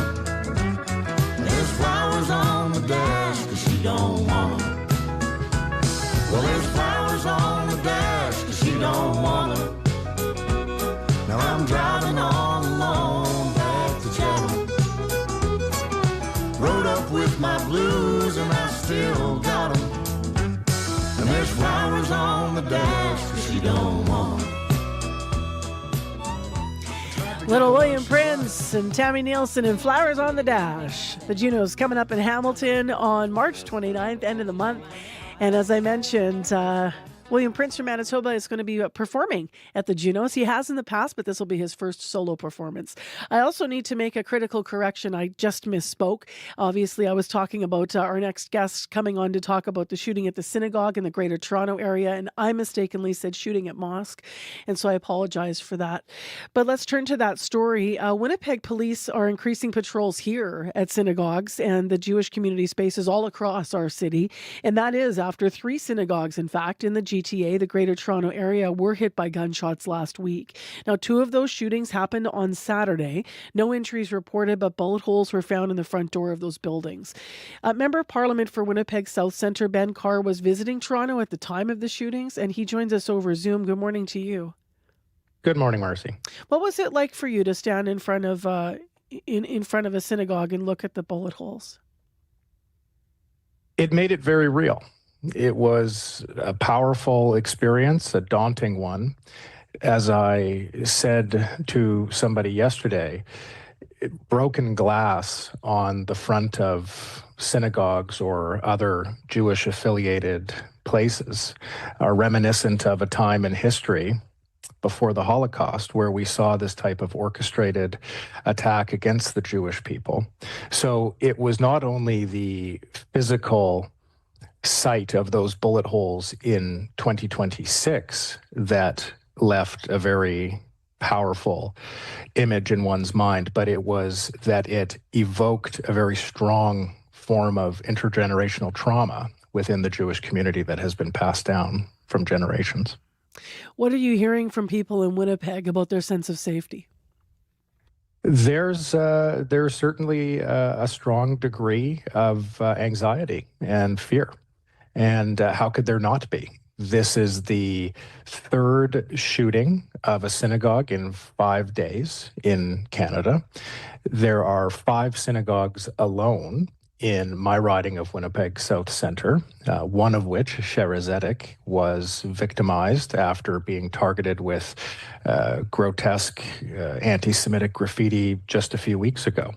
So I think what members of Winnipeg's Jewish community are reacting to is a very legitimate one in the context of how an increase in anti-Semitism is playing out both domestically and internationally right now.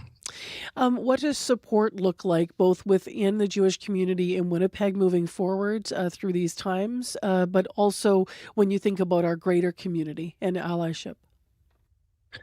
Well, I think there's a couple of different things when we talk about support. The first is to your second part of the question. We need to rally around each other as a broader community. And there have been horrible attacks on other communities recently. The Muslim community, whether that be Habibi's Cafe, which was attacked not long ago, or whether that's been a type of extortion that we've seen increasing significantly within the Sikh community here in Winnipeg and in other parts of the country. There are a lot of minority communities that are facing some serious times right now.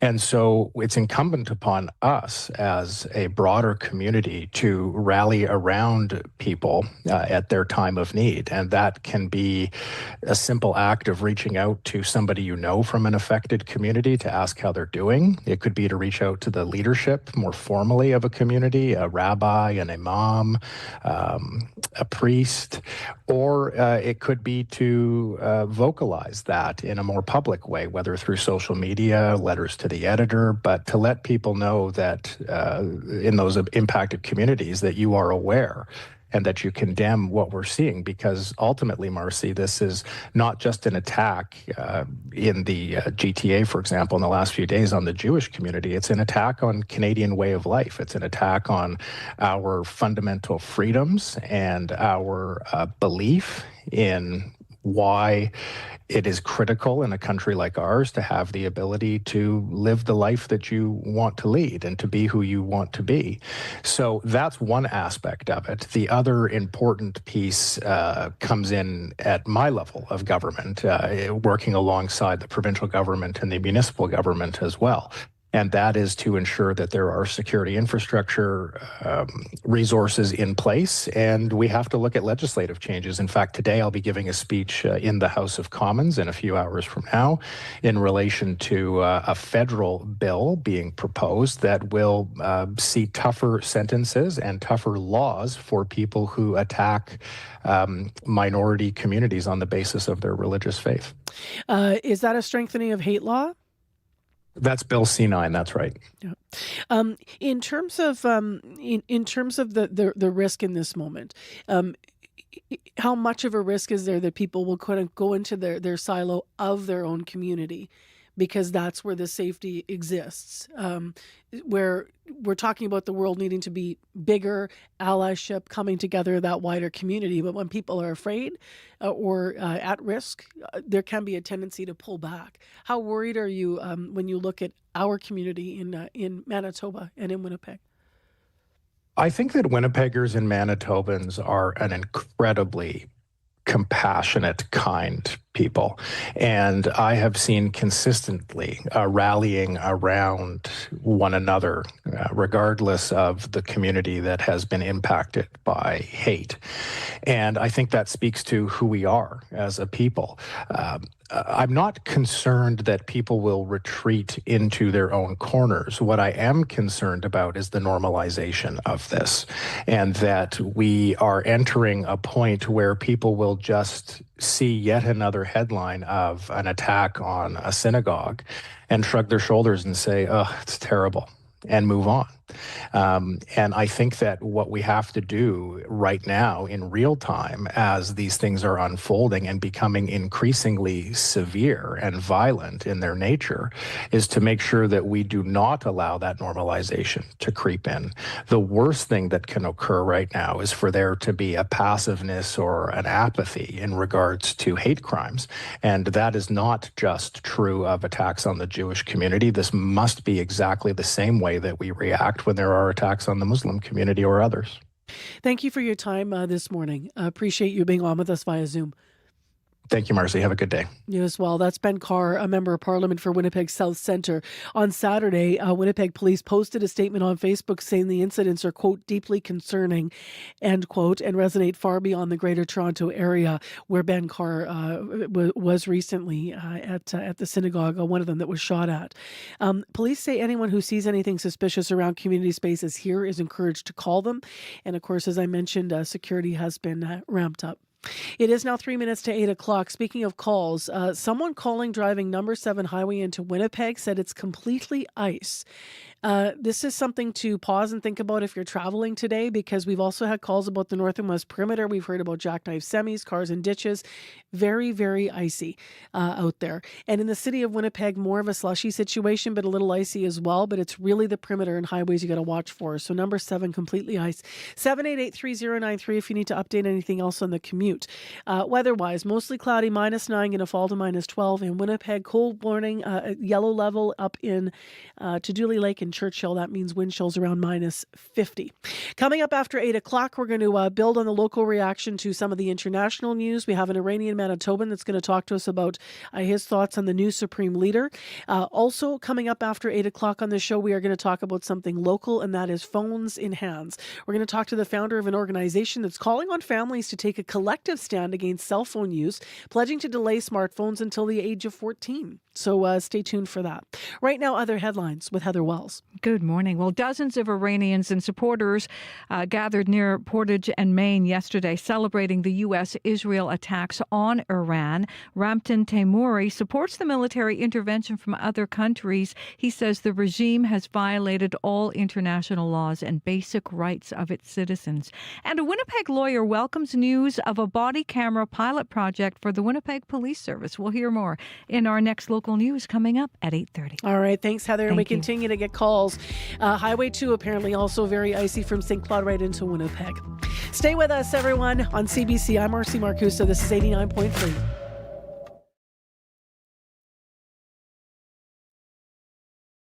On cue. Harry Styles has spent years with all eyes on him, every moment of his personal life becoming front page news. You're going to hear our Canadian exclusive interview with Harry Styles. He'll tell you about stepping away from that attention and what he felt getting to be anonymous for the first time in decades. Q with Tom Power. This morning at 10 Eastern, 7 Pacific, and on CBC Listen, or wherever you get your podcasts. The CBC News is next. Coming up in half an hour, it's The Current with Matt Galloway. Mark Carney has been Prime Minister for a year. It has been an eventful one, including this last week of travel around the world. Our National Affairs panel on Carney's year and Pierre Poilievre's first foreign mission coming up on The Current. This is World Report. Good morning, I'm Idil Musa. The U.S.-Israel war with Iran means Lebanon will not hold a new round of elections in May. The country's parliament has extended its term for 2 more years as Israel renews operations against Hezbollah, and thousands of people are displaced. Meanwhile, we're learning more about Mujtaba Khamenei, the man named as Iran's new supreme leader. Anna Cunningham has more. Jason Brodsky is the policy director of New York-based campaign group United Against Nuclear Iran. Mojtaba Khamenei is a very shadowy figure. The 56-year-old has rarely been photographed or filmed. Few Iranians have ever heard him speak publicly. He has been working in the background of Iran's leadership. He has been his father's chief advisor and aide-de-camp. Mojtaba served in the Iran-Iraq War of the 80s in a division of the Revolutionary Guards. He studied in the holy city of Qom, becoming a mid-level cleric, and reportedly developed an extensive property portfolio around the world. But it's his ties to the IRGC, the Revolutionary Guards, that has significance. Signals that the regime's survival and security control has essentially outweighed all of these revolutions. Explains Nega Enger, a former senior advisor at the U.S. State Department and National Security Council under President Biden. There's questions out there whether or not he is still alive. Russian President Vladimir Putin is the first world leader to share his congratulations. Putin says Russia reaffirms its unwavering support for Tehran. China's foreign ministry says it opposes any targeting of Iran's new leader, calling for the country's sovereignty to be respected. Anna Cunningham, CBC News, London. The price of gasoline has surpassed $100 a barrel. Across the U.S., people are expressing their frustrations at the pumps. $5.39, $5.59, and $5.79. This is ridiculous. We went from 3s to 5s. And I just feel like, you feel me, it got to go down a little bit.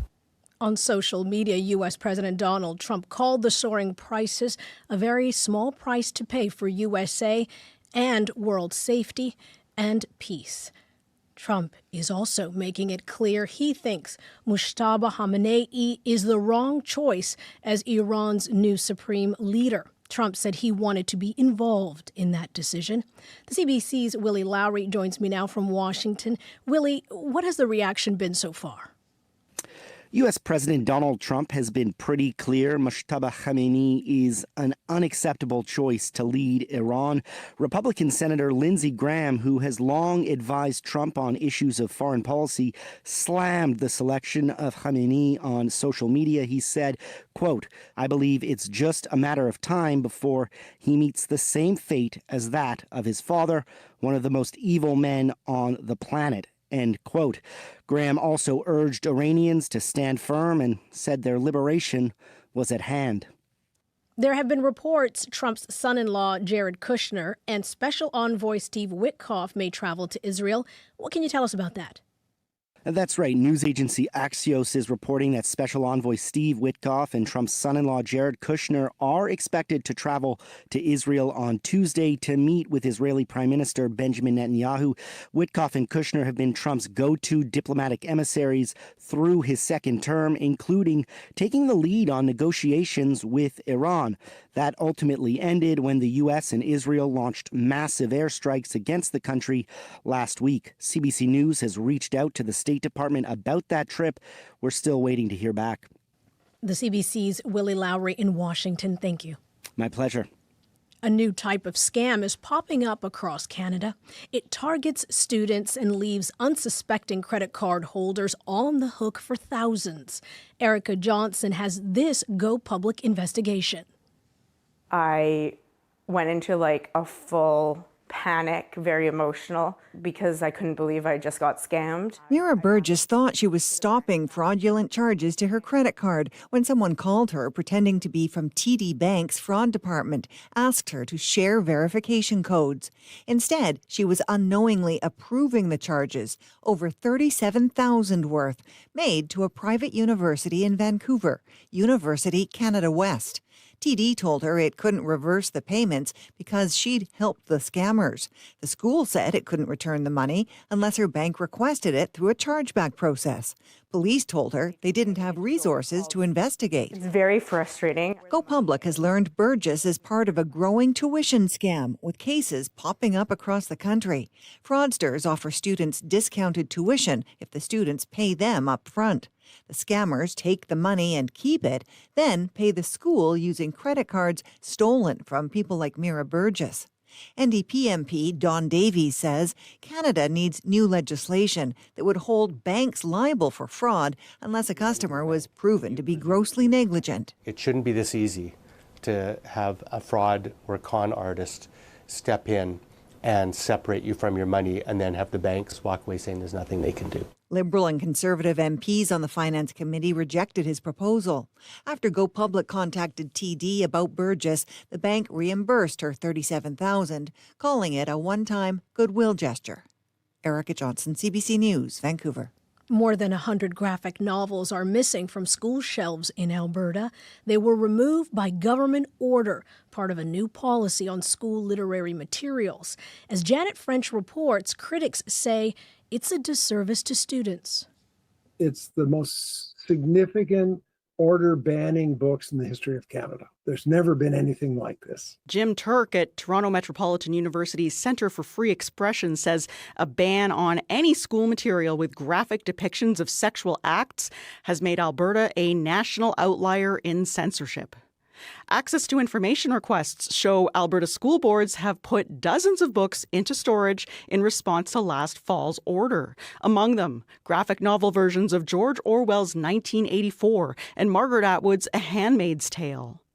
Also removed, cartoon depictions of the Trojan War, 2S LGBTQ+ coming-of-age memoirs, and illustrated Bible stories. Ira Wells of freedom of expression group PEN Canada says some titles are critically acclaimed and have a negligible focus on sex. Banning these books as akin to pornography is demeaning to 17 or 18-year-old high schoolers. Among those students, Calgary 12th grader Josephine Trigg. She says most teenagers have already seen many graphic images. Let people have the freedom of choice of what they want to read and what they want to be exposed to. But parents who lobbied to get graphic books out of schools are pleased, says John Hilton O'Brien of the group Parents for Choice in Education. This is not about freedom of expression. This is about pedagogy. Alberta's education minister stands by the order, saying it protects children.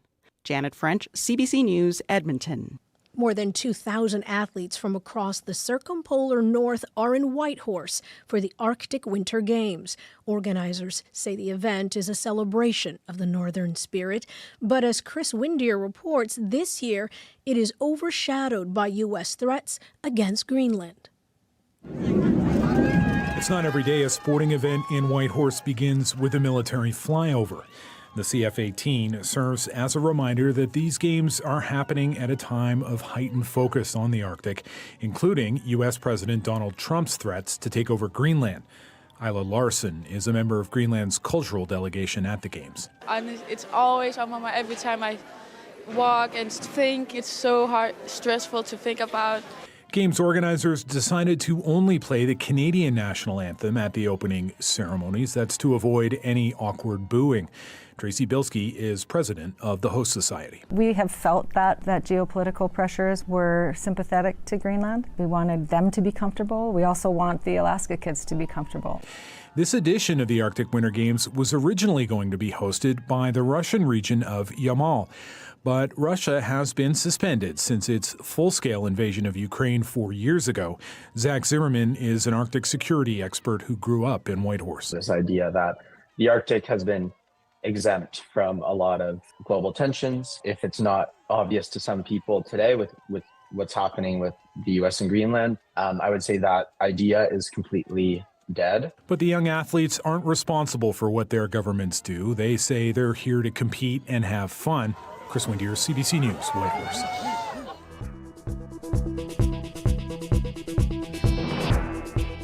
And that is the latest national and international news from World Report. For news anytime, including today's top story, go to cbcnews.ca. I'm Idil Musa. This is CBC News.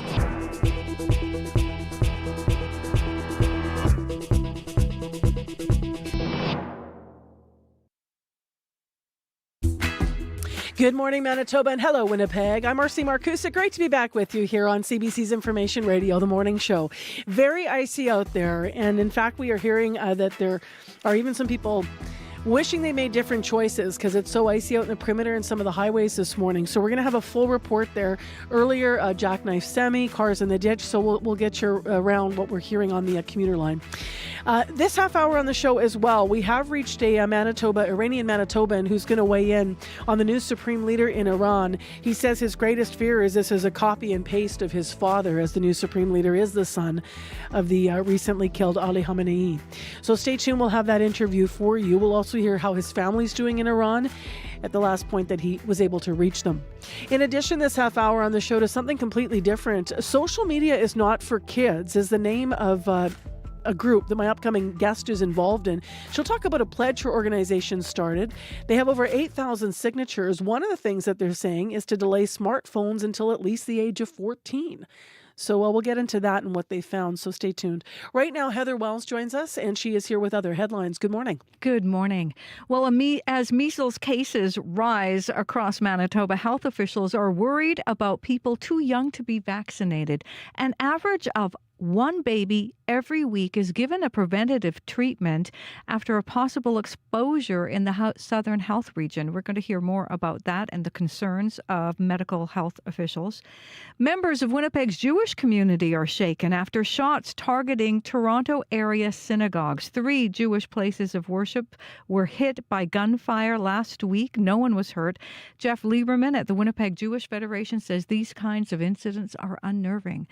I'll be back with more Manitoba news coming up at 8:30. Thank you, Heather. Thank you. All right, Abby, the weather today. Yeah, bitter wind chill still in the northern part of the province. We're tracking -45 to -50 this morning. A risk of frostbite in minutes, though it might slightly be moderate this afternoon, but it's going to pick up again. For the southern parts, we're seeing temperatures hover between -9 and -17 at this time. We have drifting snow reported at the airports at this time, tracking -14 there. Temperature falls for the Fox to -12 this morning before rising to -5 later today. We're expecting a mix of sun and clouds in the city with northwest winds and a wind chill of -20 this morning. All right, tks, Abby. Thank you. May McKillop's sure been busy today. You're getting a lot of calls about how icy it is, right? So many calls about the ice, particularly along the perimeter and the highways. Now, actually, I got a call from highway number 7 and highway 2, both really icy conditions, people driving with hazards on, having to drive about 60 kilometers an hour just to drive safely. So really stay safe out there. Give yourself lots of time to brake and plan a bit of extra time for your commute. Today, I also got a couple calls about the perimeter that I want to let you know about, particularly the north perimeter and west perimeter. North perimeter, there's multiple vehicles in the ditch, and on west perimeter, between Portage and Highway 6, multiple cars in the ditch and a jackknife semi that has been slowing down northbound traffic all morning, apparently. As well, I got a call from Joanne about eastbound highway number 1, where there's something going on, and now there is emergency crews redirecting traffic through Murdoch Road. So that's eastbound highway number 1 heading into the city. Stay safe out there. Watch out for those slippery conditions. If you're an active commuter, wear the right shoes so you can get through this slush. Anything else going on the commute? I got about half an hour, 15 minutes actually, before I can get that on air. So give me a call, 204-788-3093.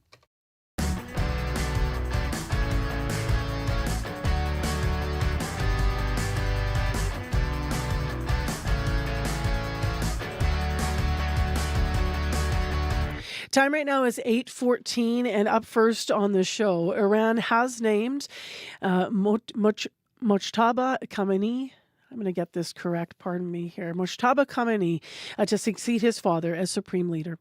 This comes a little over a week after joint U.S.-Israeli strikes killed his father, Ayatollah Ali Khamenei, at the outset of the ongoing war. Now, up first this half hour on the show, we have reached Majid Kermani, who's an Iranian Manitoban. He lives in Selkirk.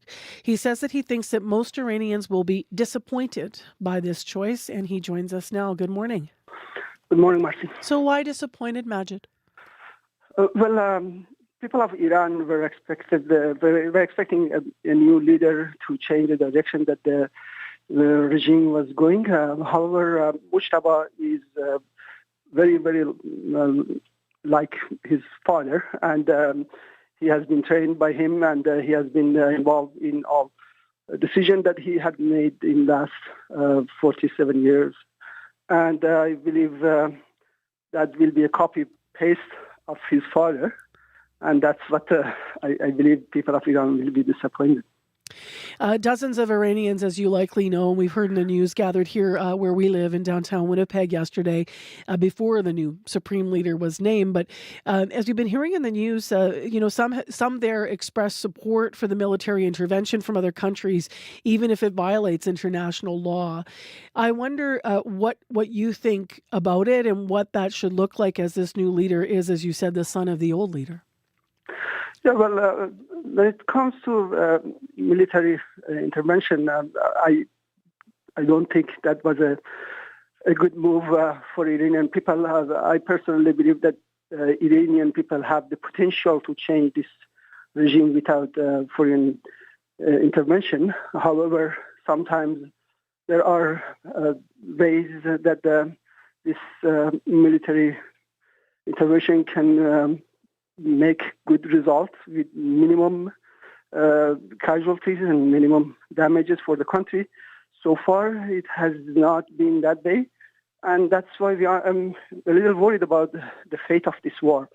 I hope that the United States and Israel try to minimize the damages on the people and the country, and for the system of Iran, the Iranian regime, I hope that they will be wise enough to find a way to get out of this situation, change their way of thinking. And now that Mujtaba is there, I'm hoping that he has seen what his father had done and try to correct it. We are learning more about Mujtaba Khamenei this morning in terms of his past. He hasn't often been in front of a microphone. He served in the Iran-Iraq War. He also was part of we've established he had ties with the Islamic Revolutionary Guard Corps. Can you speak to that connection? Well, you know that all the commanders of IRGC are appointed by Supreme Leader. And since Mujtaba was living actually with his father in all the time that the Supreme Leader Ali Khamenei was in power, so he had lots of connections with IRGC and the whole military in Iran. So I believe that even those commanders of IRGC tried to force that the chamber that appoint the Supreme Leader, they try to force Mujtaba as the new Supreme Leader. So that connection that he had with the military service actually served good for him. Well, he has not yet spoken. We will see what he has to say, as you've said. I want to ask you, before you go, Majid, how your family is doing. I know that at some points you've had trouble reaching them. Can you tell us what's going on? Yes, gladly. I had a call from my sister-in-law yesterday. Her house has been damaged because it was close to a police detachment in Tehran. However, they predicted that this is coming, and they moved to a family member and they stayed there. So far, all of them are safe, and I'm hoping that Iran will be a safe place for all the people in Iran. I'm hoping that there will be no more casualties in Iran. Did you speak with them after the Supreme Leader was named, or was that before? No, it was before that. But we were talking about their opinion, and almost everybody who I talked to, they were hoping that someone else will be in power. Although many people really want a regime change. However, that doesn't seem to be so close to happen.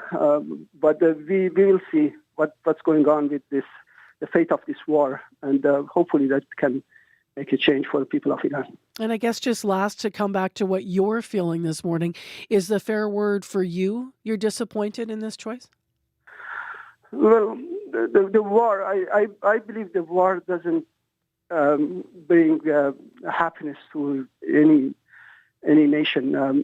But again, I was hoping that this war come and goes with minimum casualties and minimum damages.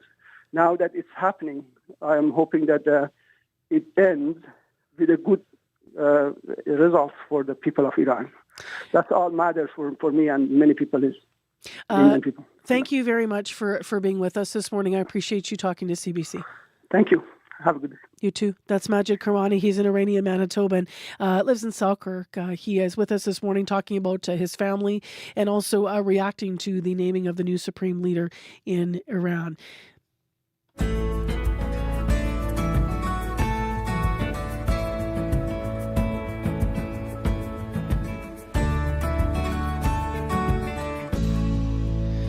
Well, up next on the show, as I mentioned, we're going to have a conversation about cell phones now.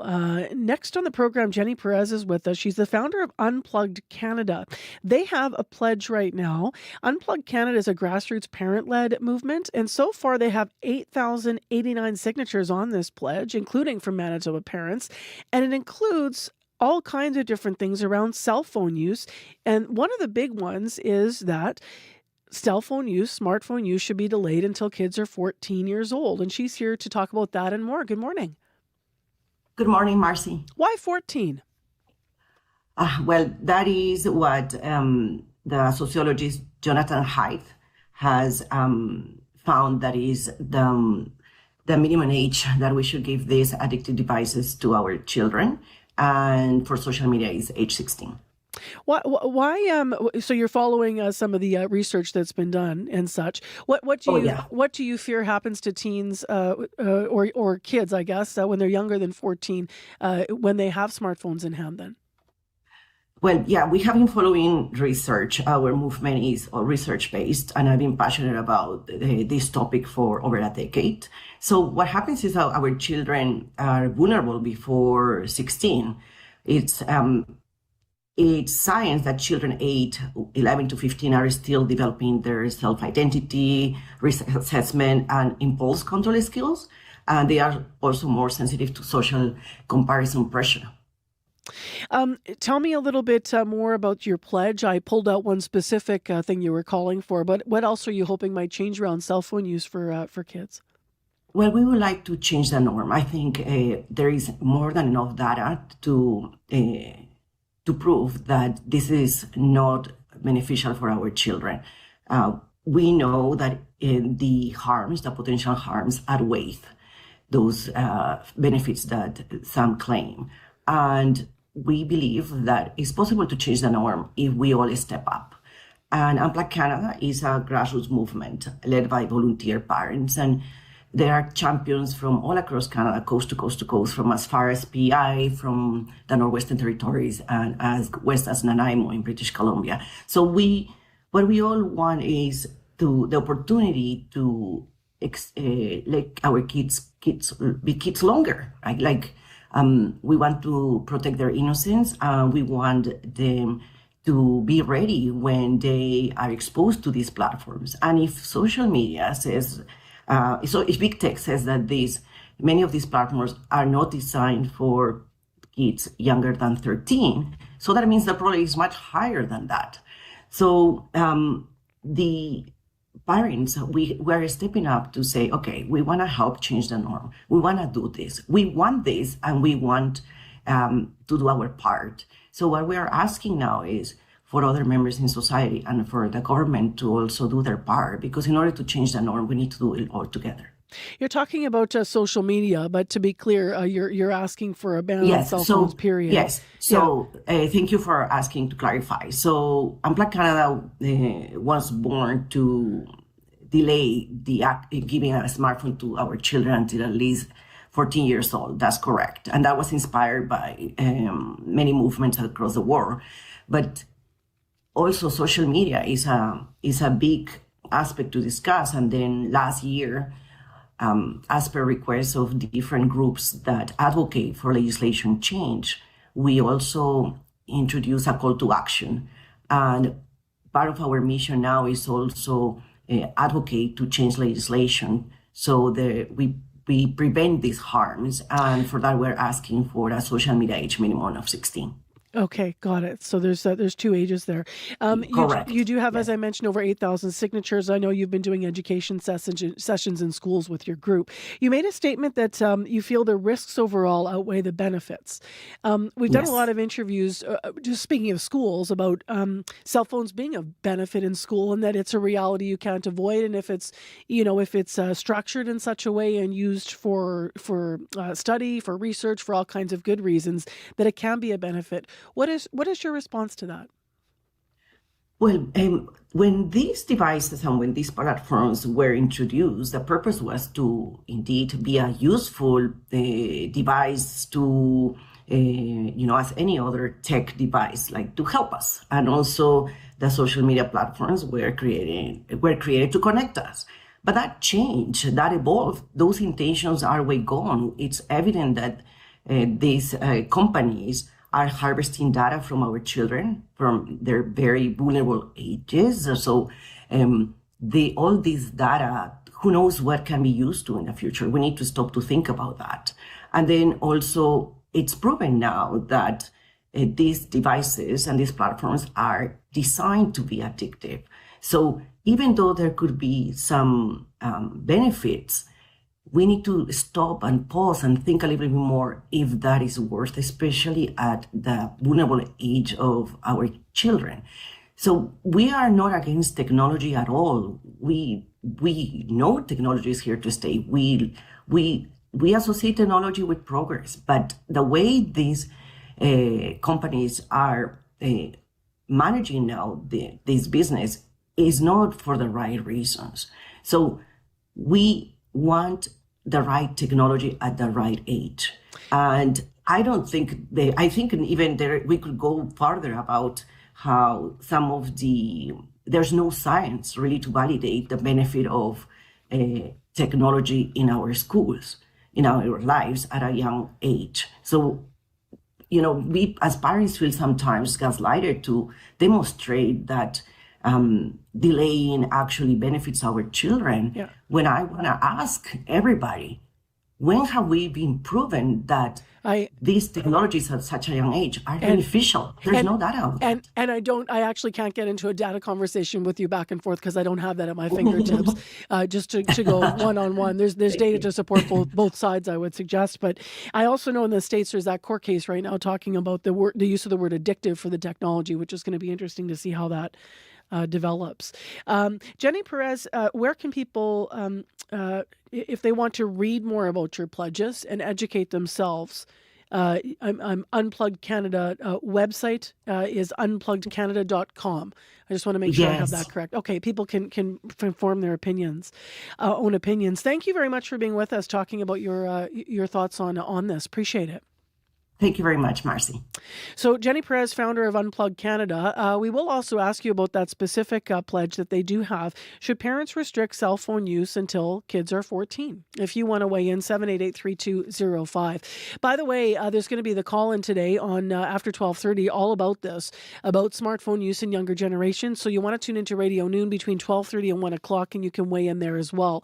And if not, you can call 788-3747. That's their listener line, and you can get in on the conversation. Leave a message. Just a quick thank you to those who worked on today's version of Information Radio, and that is Sophia Peralta-Barone, Jim Agapito, our community reporter, associate producer and director May McKillop, from the news department, Joni Nicolo, Heather Wells, as well as Megan Ketcherson out there. And then our Studio 15 team is May, Abby Adiemi, and Darren Marash. Our producers, Nellie Gonzalez and Leif Larson. We are coming up to our last news time at 8:30. I do need to mention, though, that May continues to be busy picking up the traffic line. The commuter line is very busy this morning. It is very icy out there. A lot of people talking about being on the north and west perimeters. And on the highways this morning, especially 9, have been calling about needing to slow down to 60 in some cases. Other people saying they wish they hadn't taken the perimeter if they had a choice to go through the city. So just keep that in mind as we are getting up to 8:30 here. And you can continue to call us. We will still be on air till 8:37. We'll pass anything along that you have to add. 788-3093. Right now, your CBC Manitoba News. This is CBC News. Good morning. I'm Heather Wells in Winnipeg at 8:30. It is minus 12. That spring-like feeling is gone. We are going to be colder than seasonal for the entire week. Today, our temperature now at minus 12 will stay there a bit and then slightly rise. Another cold night in store tonight. Iran has a new leader this morning.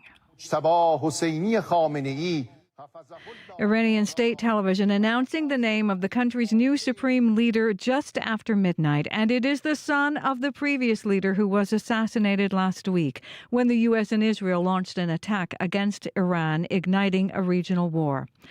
Alex Vatanka is a senior fellow at the Middle East Institute. The appointment of Mujtaba Khamenei is the reflection of the fact that the hardliners in that system now have the upper hand. Not only are they saying they're going to continue this fight, at least in the short term militarily, but they're also saying politically they have a game plan.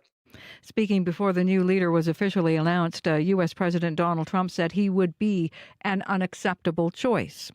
Now, Prime Minister Mark Carney and President Trump have been speaking about the crisis in the Middle East. Carney says they spoke by phone yesterday and agreed to remain in contact. Also yesterday, Carney convening the Incident Response Group, a committee of senior cabinet ministers and officials. They discussed threats posed by the Iran crisis and how to ensure the safety of Canadians in the region. Now, Majid Kermani is an Iranian, a Manitoban Iranian who lives in Selkirk. He was disappointed to hear Mujtaba Khamenei as his country's new supreme leader. He probably is a copy-paste of his father. And for us, for the people of Iran who were hoping to have a change, to see a different leader with a different political view, different plans for the country, it was very disappointing. Kermani says little is known about Mujtaba because he has stayed out of the spotlight. He hopes to hear more about what his plans are concerning the war and the future of Iran. In other news, as measles cases rise across this province, health officials worry about Manitobans too young to be vaccinated. An average of one baby a week is given a preventative treatment after a possible exposure in the Southern Health region. That's where the majority of Manitoba's measles cases are happening. Dr. Devinder Singh is a medical officer of health with the Southern Health region. He says the number of babies being exposed to measles underscores the importance of immunization. None of this would be happening if, we had maintained the same high levels of immunization that previously existed in Manitoba, like none of it. The province limits the measles vaccine to babies who are at least 1 year old. However, eligibility has been expanded to babies at least 6 months old in some health regions where there is significant spread. A Winnipeg MP says incidents in the Greater Toronto area show the world is becoming more dangerous for Jewish people. Ben Carr met with the leadership of some synagogues shot at in the GTA last week and saw the damage firsthand. It's very real to stand in front of the doors of a synagogue and see bullet holes.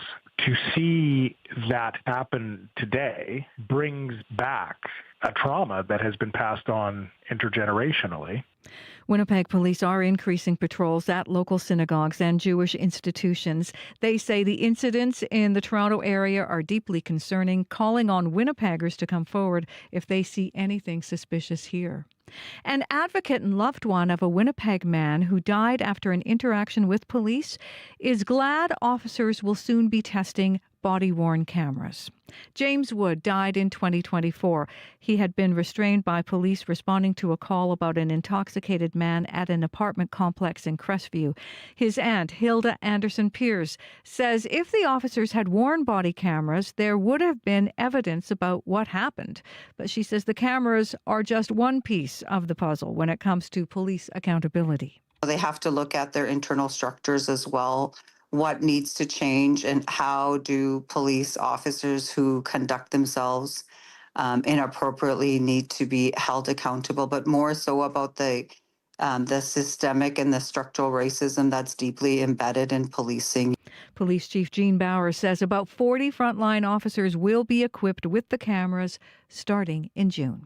You can find the latest news updated throughout the day. All you have to do is head to cbc.ca/Manitoba. All right. Thanks very much, Heather. Thank you. Final look at what's going on that icy morning commute with May McKillop. I have heard that it is a skating rink out there. You're going to want to drive safe. I heard about Highway 2, Highway 7, all really icy, similar with Highway number 1 eastbound. There's emergency crews redirecting traffic through Murdoch Road, slowing things down.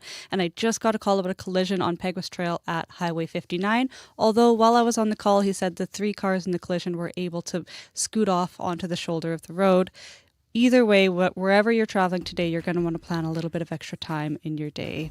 All right. Stay safe out there. Thanks, May. So much for spring yesterday, huh? It was a one-day wonder. We're below normal the rest of the week. Abby? Yes, Marcy. Life-threatening wind chills in the northern parts of the province. While down south, we're seeing drifting snow at the airport and even in Brandon at this time. We see temperatures fall to about -12 in most of the regions down south. While up north, wind chill close to -51 this morning. Moderate in the afternoon. It picks up again in the evening. All right. Thanks, Abby. You're welcome. Well, I shouldn't say so much for spring. Spring is always like this in Manitoba, right? We get those icy conditions. It melts. It comes back. We go back and forth. But we will return to some warmer temperatures next week. In the meantime, take it easy out there. Layer up and, walk and drive carefully. Thanks for joining us here in Information Radio this Monday, March 9th. I'm Marcy Marcusa on behalf of our whole team here at CBC. Thanks for making us part of your morning on 89.3, and we'll be back tomorrow with another edition of the show. The Current is next on CBC. Stay with us. Take care.